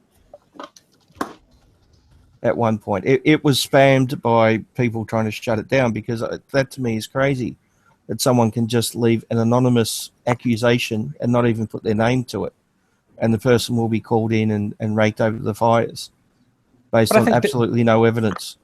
There's a difference between somebody saying a bad thing about you on Twitter or on YouTube or something, and that actually being taken up in the public sphere and becoming. Oh no, this was set up by the university. But what, like, that's interesting, because what about what happened to Tobuscus? Who? Because he's a big YouTuber. Yeah. He was accused on Tumblr of rape, and everybody took it very fucking seriously. And it's no, but that's what I'm saying. Like that turned into a thing because it got picked up. But like, if someone in my don't do this because it would just be annoying. If someone in my like YouTube comments calls me a pedophile or something, I'm just like, fuck off, and then that's it, and then I get on with my life. But if that gets picked up and it starts going around Facebook, starts going around Twitter, starts like actually taking off, that's a problem, you know. Well, yeah, it's a problem that the court of public, you know, this becomes on social media. These things can get out of hand without any kind of regular. But like, what are you gonna do to stop that? Like, well, because a lot of comments just like they just pass by. Like someone will say something hideous about you, and then no one will ever look at it again. And it doesn't matter, you know. But sometimes something sticks, and then that turns in. That can be a big issue. But no matter what feminists do, no matter what the law is, like there's nothing you're going to be able to do that's going to stop like false accusations of anything from circulating on the internet. No, but we should encourage false accusations either. Who is encouraging false accusations? The problem think if you is have an anonymous reporting system set up by a university, you're most definitely encouraging false accusations, because anyone can do it to get revenge on someone. Someone breaks up with you, you make an accusation. Someone pisses you off, you make an accusation. You don't have to put your name to it. You don't have to provide any evidence. But you do have to provide evidence if university anything happens, right? Like, what about the university that encourages, you know, Mattress Girl's art project for rape that was proven in court not to happen and is actively ruining that poor guy's reputation? Well, I don't know to what extent she was encouraged by the university. Yeah, they allowed her to do her art project. They gave her a platform. She had an art exhibit at the university. But I think allowing it is not quite the same as encouraging it. And then she did that porn movie. So I don't know exactly what happened in that situation, but this active slander, like actively allowing somebody to slander another one of your students on campus. But I mean, that's just for the sake of like thinking about this, if she knows for a fact it actually did happen, and then feels like she didn't get her due, I mean, I could understand her mentality, but it's still like wrong because it is. Because, as you said, it was a court case, but what if it was a case of injustice? Then what? It's just like... You don't go texting your rapist the next day for anal. Oh, you're talking about Mattress Girl? I'm talking about Mattress Girl. Yeah. I didn't know that. She's one of the rather more famous false accusers who's still actively promoting this false rape. Right. And is not discouraged by people. Now. But also, at the time that she was doing this performance art project, that was not clear to anyone, and the court case hadn't happened yet. She's just recently been in the news for a big art exhibit about it. Yeah. Well, the art world. I mean,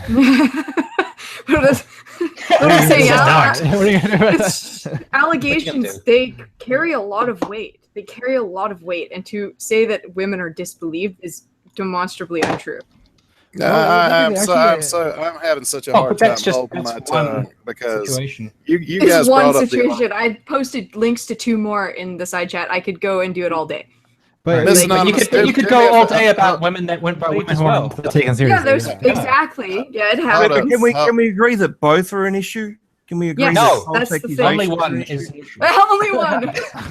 And Well, women can who aren't somebody- taken serious are also an issue. And that maybe the middle ground is where we should be focused. Well, yeah. So I mean, really, that's what the question is where the middle ground should be, because you I want can a tell system you, that the middle doesn't- ground is yeah. encouraging people to report their assaults immediately. That's what needs to be encouraged. Well, Miss if Anonymous, you've do been me assaulted, a favor, would you? Yes. Don't bring up the art community again, because I could go off on that for a half an hour. Let's talk about modern art. What? That's not a thing. Well, considering that a lot of modern art is pure tea crap. You just don't understand it, man. No, I understand it fine. If somebody can piss in a jar, put a crucifix in it, and that's considered art, there's something severely wrong. You're just sad you hadn't thought of that yourself, because then you'd be famous. You mean you haven't bought any menstrual art, Magnus? No, don't. Hell no. Oh no, please. Now see. Here's another thing. Since you brought that up, they're making all these weird foods with menstrual stuff. When they desecrate biscuits like that, then I'm going to be pissed. They did. They made bread. To be fair, They made vaginal yeast bread. No one's saying you have to eat this stuff. Hopefully, not yet. There's going to be legislation. We have to eat. Grocery stores are going to start selling fucking vaginal yeast. New food. Yeah, well, when I start seeing Aunt Vagina's homemade biscuits in the grocery store, I'm gonna be mad. That'd be quite. No, I wouldn't buy them. I was gonna say I'd buy it just because the way they're named. No, I was thinking like, yeah, maybe I'd try, and then like, no, I wouldn't. No, I'm gonna stop. Entertaining that thought.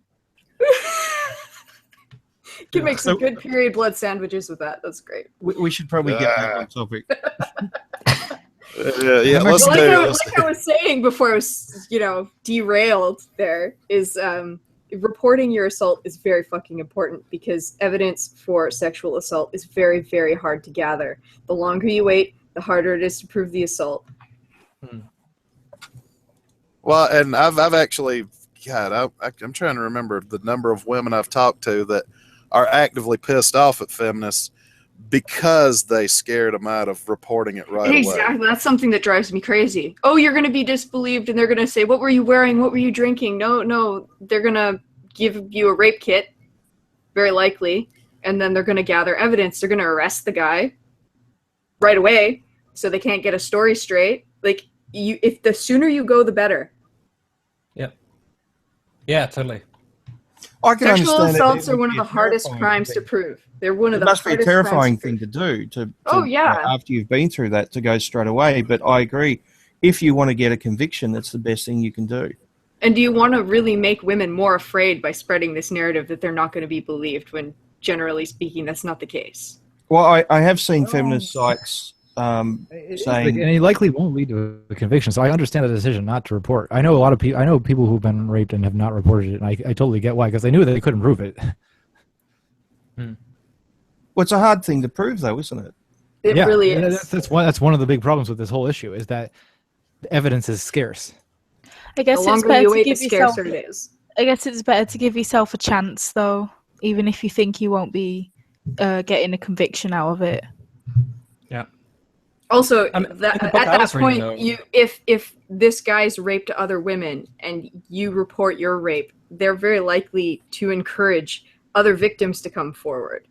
Yeah, I agree that ultimately becomes the reason to do it. Also, if you report first and he doesn't get convicted and goes and rapes somebody else, much more likely to get a conviction the second time around. Yeah, like your accusation is going to count as evidence. Yes. Like, not reporting it because you think you're not going to go to jail for it is, like, I understand. It's terrifying. Like, I've been there. It's terrifying, but you need to. It's so important because a lot of the men who are rapists or sexual abusers, like, it's the same person doing it to a lot of women, so and they're counting on you not saying anything. Yeah. I'm sorry, guys. I've got to head out now. I've got a Halloween party to get a costume for. So thank you for having me on the show. Thank you, Contra. I'll get you on sometime again, if that's okay. Yeah, sure. Contra, what are you going as? Alice in Alice in Wonderland.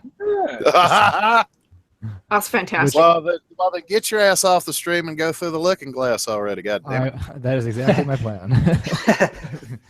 All right, have a good night, guys. Catch you later.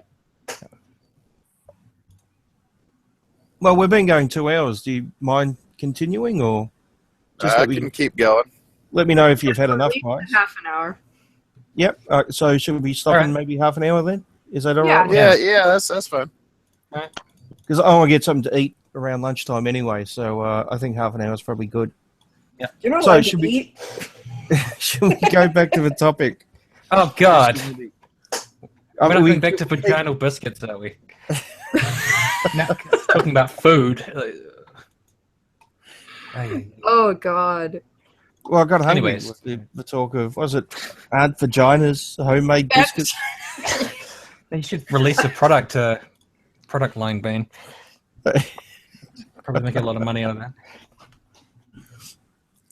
Oh God. So how has masculinity, or how we define it, changed maybe in the last, I don't know, 3 or 4 decades? I think men are more free now than they were back then. I think it's a good thing. And here's what I think about masculinity. It's not for everybody, because I mean there's been effeminate gay men for probably since there's been humans. The only thing about it is we need to start trying to learn to understand that if people are built a certain way, to be, think, do, or act a certain way, we just need to let them fucking do it. And my only complaint as far as a lot of the trans rights and all that stuff is they seem to want to cram it in my face, and I'm like, dude, fuck off, do what you're gonna do. I don't give a shit. Just leave me the hell alone to do what I'm gonna do. What do you mean by cram it in your face, though? Like, what's that mean? Well, claiming that I'm transphobic when it's like, dude, I don't care if you want to be a school bus. Just don't sit here and come up in my face and tell me I have to respect your right to do it. And it's like, okay, so go fucking do it. I mean, why do you have to explain it to me? But like, what are you doing in the situation that leads to someone calling you transphobic? Like, what are you? But he's a cishet male. Mostly, yeah, I'm just a cishet male. Usually I'm just standing there minding my own fucking business. Right. Well, but that's the thing, like, so there's that Jordan Peterson thing, that professor, and everyone fighting about, like, calling, some people want to be called they, and he was like, well, I wouldn't do it, like, he said I wouldn't do it if I was compelled to do it. And well, yeah, that's kind of exactly where I'm at with it. It's like if but he calls trans women she and trans men he, doesn't he? So right, but someone was saying to that professor, like, would you call me they? And he said, not if I'm compelled to do it. And then he said, what if you weren't compelled to do it? And then he just sort of said, that's not the question, as we're talking about like some legislation or something, even though I don't know what legislation he said it depends on how I'm asked. Right, but I think I would just be like, sure, yeah, they, whatever. Who cares? And that's exactly the point I was making, Tim. If I walked up, let's say I'm in New York delivering a load of whatever, and I'm talking to somebody at a warehouse, and to me they look male or female, and I say, and I refer to them as like, oh yeah, that guy, he said, and then they come up, if they hear me and they come up and say, actually, I'd prefer to be called she, and it's like, oh, all right. And that would be the end of it for me. Yeah. Well, okay, so sorry, she said such and such. I mean, for fuck's sakes, one of the people, there are transgender people all over the trucking industry, and I've never had a problem with any of them. Yeah. Because they seem to get it. It's like, most of the time, my mind's on shit I've got to do. I ain't got time to concern myself with somebody else's bull crap. I don't understand Professor Peterson's point of view there, because he's saying, like, I would say they or she or he or whatever, but if there was some, rule written somewhere, then I would go out of my way to not to. Because is there some point or something? Is there some university in America, I think, which is allowing people to come up with their own pronouns, and someone that's either in the US or the UK, actually. Yeah, no, it's in the US, and people are putting like Your Majesty and stuff like that in there. Yeah, I think that's going too far. I think that's maybe what he's against. But is he saying he'd do that as a protest, not because he actually cares? I think it's a protest against people trying to stifle his freedom to use the language he wants. It's very much for him about freedom of speech. Nothing else matters. It's putting legislation on the words you are allowed to use. I honestly think one of the biggest conflicts is between this like free speech thing, and because there's like freedom of speech, and then there's like the kind of free speech that some people on my side kind of make fun of because it's like people saying that things are censorship, they're not necessarily censorship or whatever, but just being a decent human being. And then those protesters were like asking him if he would be a decent human being, and he kept bringing it back to that like free speech Should issue. it really be a law to respect other people? But I don't even know if that's the law they're talking about, because I read about the law and it just said that it wants to include genders under the like hate speech statutes. So unless there was some specific thing. If you accidentally call someone he when they prefer she, is that then considered hate speech? Well, but he was saying that he would go out of his way to misgender someone just to make a point. I mean, like, is they really misgendering? Like, if you don't use they, because... Well, everyone makes mistakes. I mean, who cares about that? I know, but, like, when people use they usually mean it, like, plural, or, like, it's occasionally used singular, but only when you don't know the gender of the person. It's not used when you do know the gender of the person. And, like, they're with you. Well, Tim, see, here's the thing. I actually, as a joke, thought about forcing people to call me Super Saiyan God, Super Saiyan Magnus, because it's like if you, what it boils down to is people are trying to force a level of etiquette that's not natural. You know, if you put it in the law that I have to do X, Y, or Z, I'm less likely to respect it than if it's common courtesy. It's just basic etiquette. Isn't it also like who is really genuinely fully feeling this and who's just fucking around and just pushing the system? And that's a difficult thing to tell too. Like, well, yeah, that's another reason why it drives me up a wall. Like the people who are actually at that demonstration with that guy, were trying to shout him down and whatnot. And it's like, you guys do realize you're literally shooting yourself in the foot, getting caught on tape, assaulting people, shouting down the speaker. This is the whole reason. The punchy guy was a different person than those guys talking to the professor. But the funny thing is they were using white noise to drown out, in their words, white noise. And if you looked at the people they were drowning out, there were people of colour in there. So I found that incredibly amusing. Wait, are we talking about the Lauren Southern thing or the Peterson thing? Because they were like two different situations. He was a speaker at that event. Oh, okay, but there was that kerfuffle with Lauren Southern. And yeah, she was reporting at that event. So all right, and then there's the other video of Peterson like going back and forth. The person who says, "I want to be called they." As far as I'm aware, that was after the event. All right, I mean, okay. I think like all the same event. Like, if I respect you as a guy was back. I'll use your pronoun. The punchy guy. Oh, sorry, I'm cutting you off. Yeah. I mean, if I respect you as a person, I'll respect your pronouns. Like, if you want to be called they, but if I don't, then I'm just gonna call you what you look like. Like, I whenever I see Milo Stewart, I just refer to her as like she, because like I don't care about her enough to like go out of my way to like say they.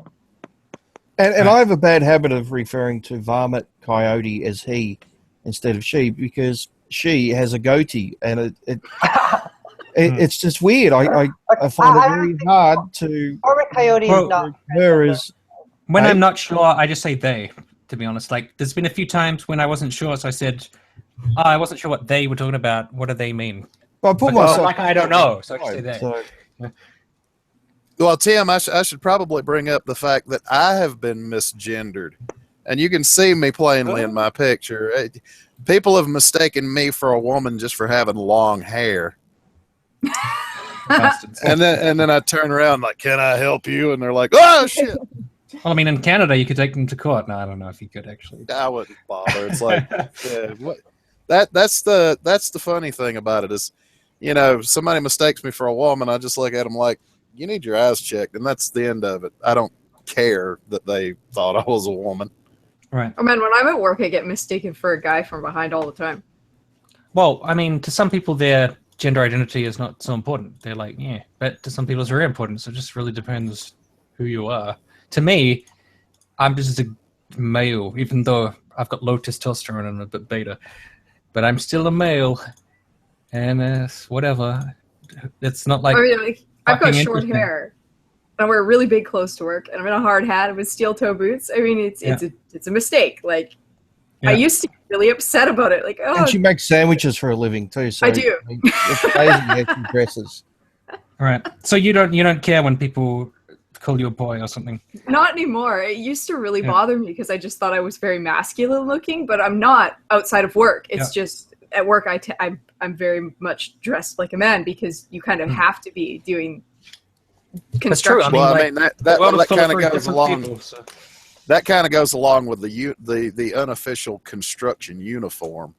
Oh yeah, because you have to wear shirts that come down 6 inches, and you have to wear long pants.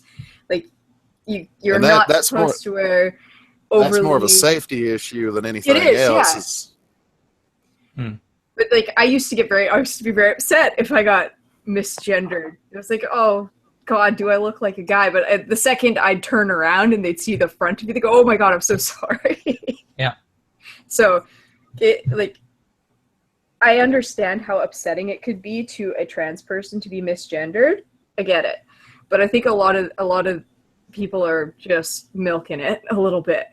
Right. Well, I when imagine most people are walking around with their minds on something the hell else, being misgendered isn't really that. It's not a malicious thing. It's they've got their brains up their ass or on something else. So, okay, fine, just correct them and move on. I imagine I mean, there would like- be some people who would purposely misgender people, though. Yeah, that's fucking mean. That's just mean. Yeah.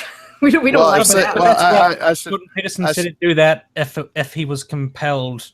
Yeah, by law. Yeah. If the law was trying to force police your speech, I don't blame him. I just don't know if there is what is the actual law he is addressing, because I saw the I'm one actually I'm not overly in familiar Canada. with the law. Well, but I think it might be something similar to the one in New York where you can get fined like $25,000 for misgendering somebody. yeah. Huh? Like we do have some issues where discrimination laws don't apply to trans people in Canada, and they should. Those are the laws that need to change. But hate speech laws are just fucking ridiculous. The only kind of speech you should ever not allow is violent hate speech, where I always use the example, there's a big difference between I hate niggers and kill all niggers. They're both really unpleasant things to say, but one of them is inciting actual violence. I'm just Well, the looking other at here. And we got you on audio saying that now. Yes, too. quote my Matt. I'm looking at an article here. It says, under the New York City policy, landlords, employers, and businesses face civil penalties up to $125,000 per violation, up to $250,000 for violations that are the result of willful, wanton, or malicious conduct.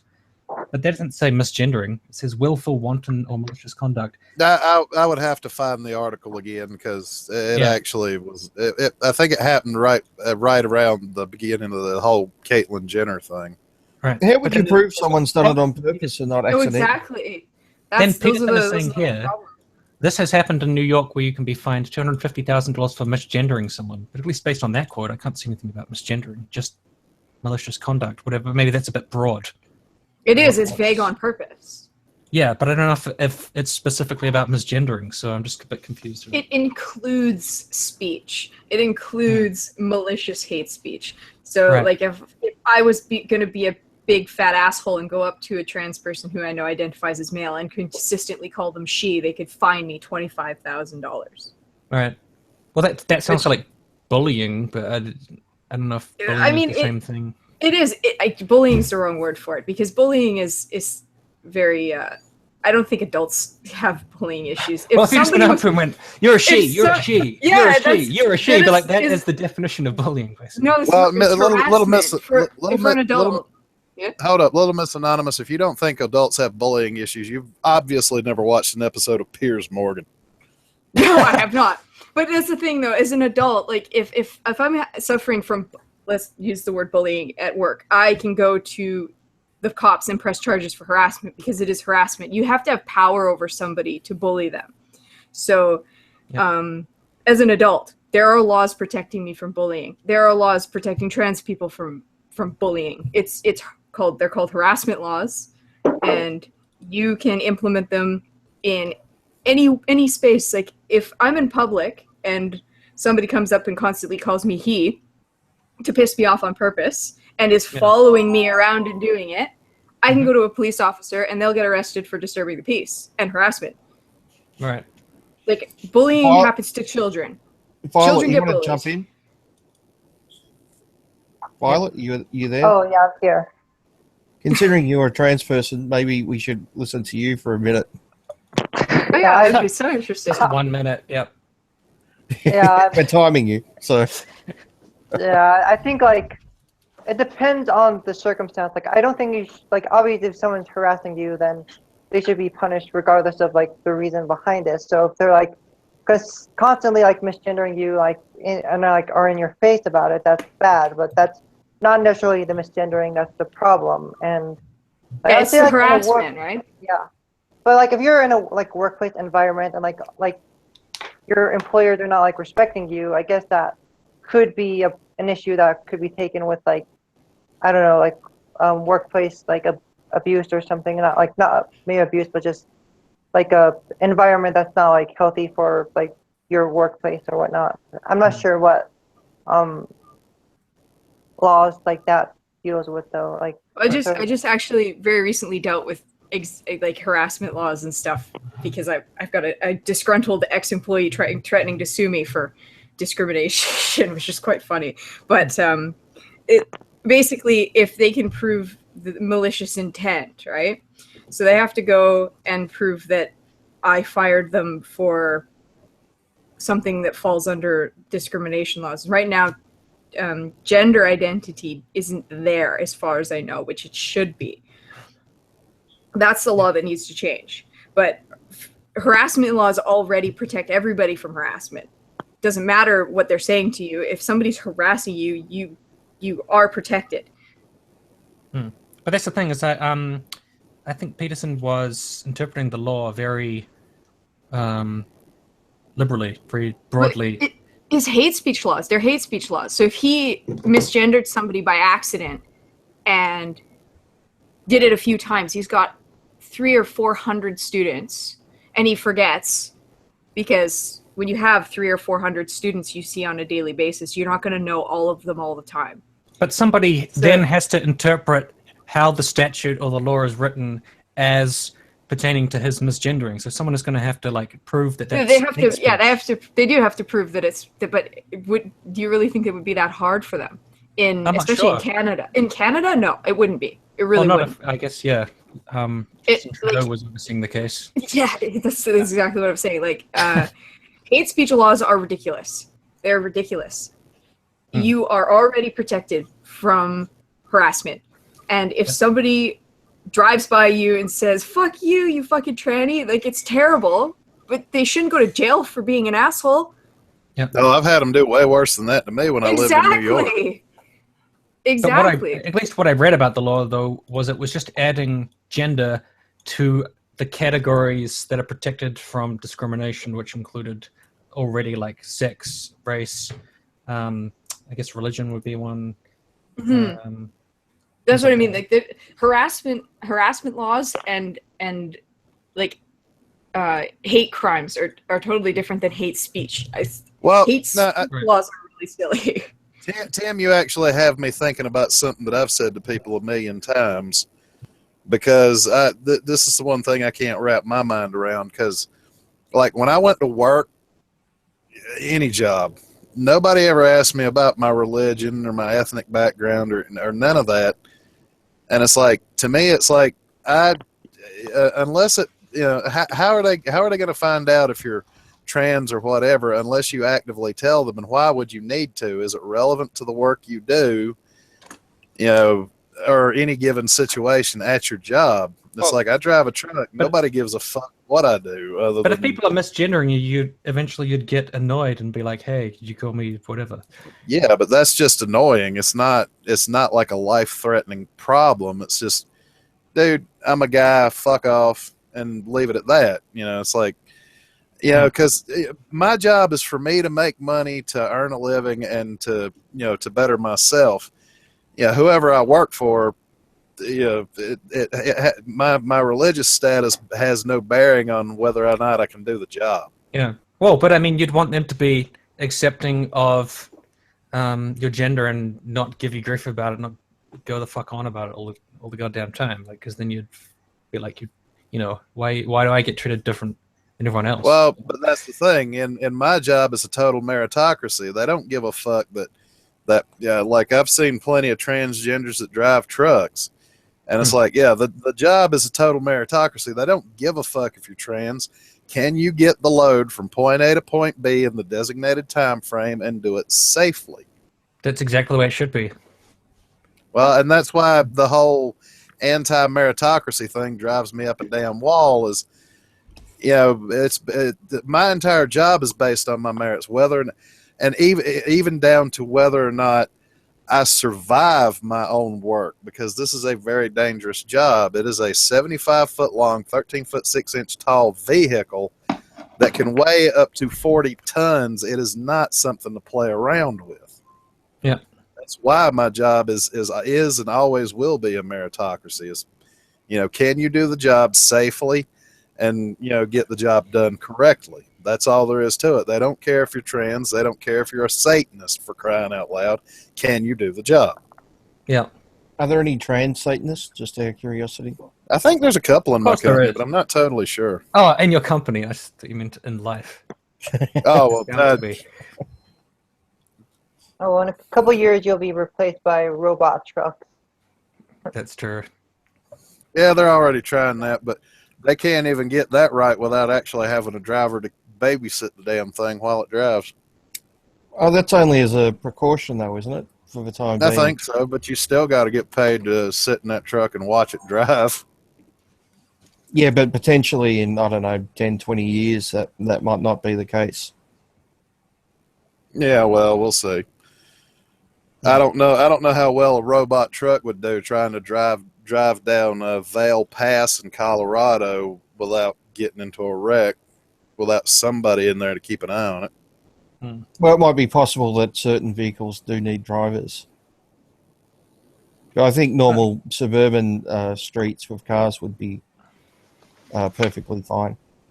But I think, what you're saying, Magnus, is like that's the ideal of this kind of legislation, is what you're describing. Like, people are judged on their merits. Oh, I've had my company try to give me that office politics crap about discriminating against people, and it's like, and I shut them down real quick by saying, listen, asshole, if my personal safety becomes an issue because your students have whatever deficiency, you're damn fucking right I'm going to discriminate, because I ain't going to let your damn students get me the fuck killed. They gave me a student one time who couldn't even speak English. Well, and that you is need not English for this safe. job? You do. Actually, I can quote it. I think it's in the FMCSA regulations. Sorry, I'm so used to that. It's the Federal Motor Carrier Safety Administration. But you're discriminating based on what you need to do the job, and based on skills and experience. Yep. And those, kind of like what you're supposed to. Well, not experience so much, because in this job, most people come to this job out of a desperation. They need the money, and they're willing to give anything a try at the point. Most people, when they come into the trucking industry anyway. So most people who are my students are fresh out of trucking school, and they don't teach you shit in trucking school except for how to pass the tests. Yeah. They don't teach you how to drive this thing. They don't teach you the nuances behind it. They barely teach you just, okay, this is how you pass the driving test, this is how you pass the backing test, and this is how you pass the pre-trip test. Other than that, they don't teach you anything. So it falls on me well, Yeah, and in the Federal Motor Carrier Safety Administration handbook, it's section 319.15 subsection 2. You're not even supposed to have a CDL in this country if you cannot speak and read the language. Right. Yeah, but I mean, Because, that's job skills. That doesn't sound like it's really to do with like such legislation. but that's the thing. They put a student with me who couldn't speak English, and I was like, how did he even get his CDL? I mean, that's why I'm so dead set against a lot of these anti-discrimination laws. Is sooner or later it's going to get somebody the hell killed, and if it gets me killed, I'm going to come back and haunt Washington D.C. for the rest of eternity, or until they tear it down. Yep. Anyway, I mean, should we start wrapping this up in the next 10 minutes? Sure. I'm actually starting to get hungry, and there's food. Yeah, I was about to say that. Yeah, there's some food that's calling my name, and I'm gonna have to go get to it here in a minute. So maybe last thoughts, last comments. So what can we conclude about masculinity and femininity overall? Well, for one thing, we need to stop shitting on people for the choices that they make in their own personal lives, because what music I listen to, what religion I am, gay, straight, whatever, that does not affect my ability to function in society unless I, for whatever idiot ass reason, allow it to. Yeah. And I think one useful thing that we've talked about in this conversation, Bane, is stopping comparing something bad to something else bad all the time, to the point that the first bad thing gets obscured, because I guess you can always do that. It's kind of like relative privation fallacy. So yeah, exactly. Certain things don't only affect one group; they can also affect another, and we should, right? Well, it's very difficult because if you're going to talk about male genital mutilation, female genital mutilation invariably comes up, and probably the other way around as well. So it's like, how do you separate those issues and be like, we're going to talk about each of these situations as being bad, Well, the thing is, I think all people who think that MGM is bad would agree that FGM is bad, but not all people who think FGM is bad think MGM is bad. Right. If that makes sense. Well, here's the thing: if you take gender totally out of that equation and just think of it as a person experiencing that, shouldn't you have, the gender's irrelevant, because, murder is bad whether it's a man or a woman who gets murdered. I think there's like some sort of cognitive disconnect in the world of empathy. It's another human being, for fuck's sakes. It doesn't matter if they're male or female. Yeah. Yeah, well, it happens with race too. Yeah. Like, but this race does crime, and this race does crime, and this race does crime. And it's like, but originally we were talking about this race, and now we're way off on a different tangent, because people can't just stay on the same thing. They have to compare everything to something else. And yeah, it's frustrating, because I think that happens with MRA and feminism as well. Well, and that's another thing that really drives me nuts. It's like, on that same vein of what I was talking about, it's like, okay, if you put, okay, so one group of people commits more crime than the other. Crime is crime. I don't care who's holding the gun, if they're black, white, or paisley, for all I care. If they're holding a gun on me, I'm still going to have the same reaction. Yep. I'm not going to look at a white guy holding a gun and say, "Whew, thank God you're not black." One interesting conversation I've had numerous times with feminists when it comes to circumcision is you'll hear the statement, men don't need men's rights, men already have all the rights they need. So the obvious example to bring up is MGM, right? At which point they will respond by saying, but women aren't doing that to men, or but feminists aren't responsible for that. Well, that wasn't the argument. We weren't saying that women were responsible. And it seems that a gendered issue can only be of concern if it's one gender doing it to the other, and then it's an issue. But if it's just society doing it to men, well, it's not really that important, and we can't talk about it. It's crazy. Some of the arguments that we get into. Yeah, well, I mean, let me ask this. Let me ask this out loud. And I'm being serious, but it's probably going to sound funny. But do you think I give a flying shit what the sex of the doctor was that put that big ass scar on my ding-a-ling? No. There you go. I think they mean that it's like mostly fathers who ask for the circumcision, and it's mostly mothers who ask for FGM. Like, they're trying to, like, when feminists maybe not feminists, but like when anyone brings it up, they're basically like trying to say it doesn't matter because it's men doing it to men. No, it's some feminists have this concept that feminism is important because it's men oppressing women. It's one gender doing it to another. So if we bring up men's issues, then in their minds, what we're talking about is women oppressing men, because they can only see it in that dynamic. And we don't even use the word oppression. But, I mean, you'll see it all the time in articles about us where they claim that we claim to be oppressed and all this other shit. All we're saying is that men have issues too. So when I bring up, male circumcision as an example of a human right that women have, but men don't, the way they think about it is, well, it's not women doing it to men, so why are you bringing it up? They can only see it in that dynamic. It's just a bizarre way of thinking.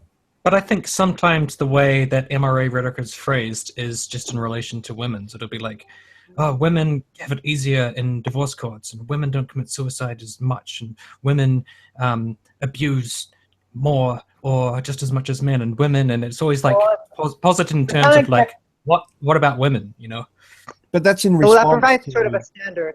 Like, if we're talking about suicide rates, then like if there was equal, then we wouldn't need to really say it's a gender issue at all. But because men commit it more, we can like say that, okay, it's more than women, and like.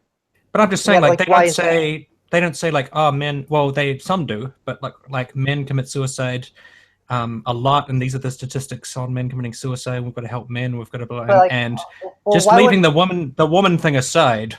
Generally, women is in there somewhere, Yeah, but what happens when we do that, Tim, is we get the response, but women attempt it more, which is false, by the way. Yeah. Women are more likely to self-harm, and part of that statistic is attempted suicides, but it's not broken down. So it's amazing that when we bring up men actually committing suicide more, the counter is that women attempt it more, which is not only false, but nowhere near as bad as men actually succeeding. I think that's what we were talking about before. Everything is in relation to, two groups kind of fighting it out. We don't spend too much time just looking at the individual situation. Yeah, I think that's because, like, if feminists are saying they want equality for women and MRIs are saying they want equality for men, it's really difficult to talk about the issues without comparing it to the other group, because then you don't know if you're equal or not. Yeah. Well, Exactly. aren't we all a part of the same species? I mean, male and female aside, it's like most of us. I'm not sure about you, but yeah. Well, I don't know if I even qualify as human. He's actually anyway, a delicious carbonated, juicy drink thing. I don't know what the fuck that shit is. Kool-Aid? What is it? it's Kool-Aid. Yeah, he's that with a skill. But I think that's why it's important to have these conversations, to find middle ground and maybe listen to the other side and see other perspectives, and try not to fall into the bad habits that both sides sometimes fall into. But I want to do that. I want to talk about men's issues and just leave the fucking feminism and the MRA out of it and just talk about the men's issues. I think that's something I want to try in the future. Well, I might need you to mirror something in a couple of days, Tim. You might what? I'll get you to mirror a video in a couple of days. Is it Well, about Tim, No, it's not. I actually feel I should say this right now before I forget, but I apologize. I think I've made some jokes at your expense in the past. Who hasn't? Well, yeah. Here's the thing. I should say you've been more reasonable than I would have expected. So thank you. Are you the same name on like YouTube and Twitter and stuff? Because I don't know. I'm the same guy pretty much everywhere. Magnus, I can't remember you. You should have told me that, because now I know about it. Magnus. Yep, I'm the Magnus Deacon. All right. I'm that weird guy that everybody thinks is strange. Stop saying bad things about me. Yeah, I didn't say I said bad things. I made jokes at your expense. Oh, hey, well. Okay, follow. Yeah, we're part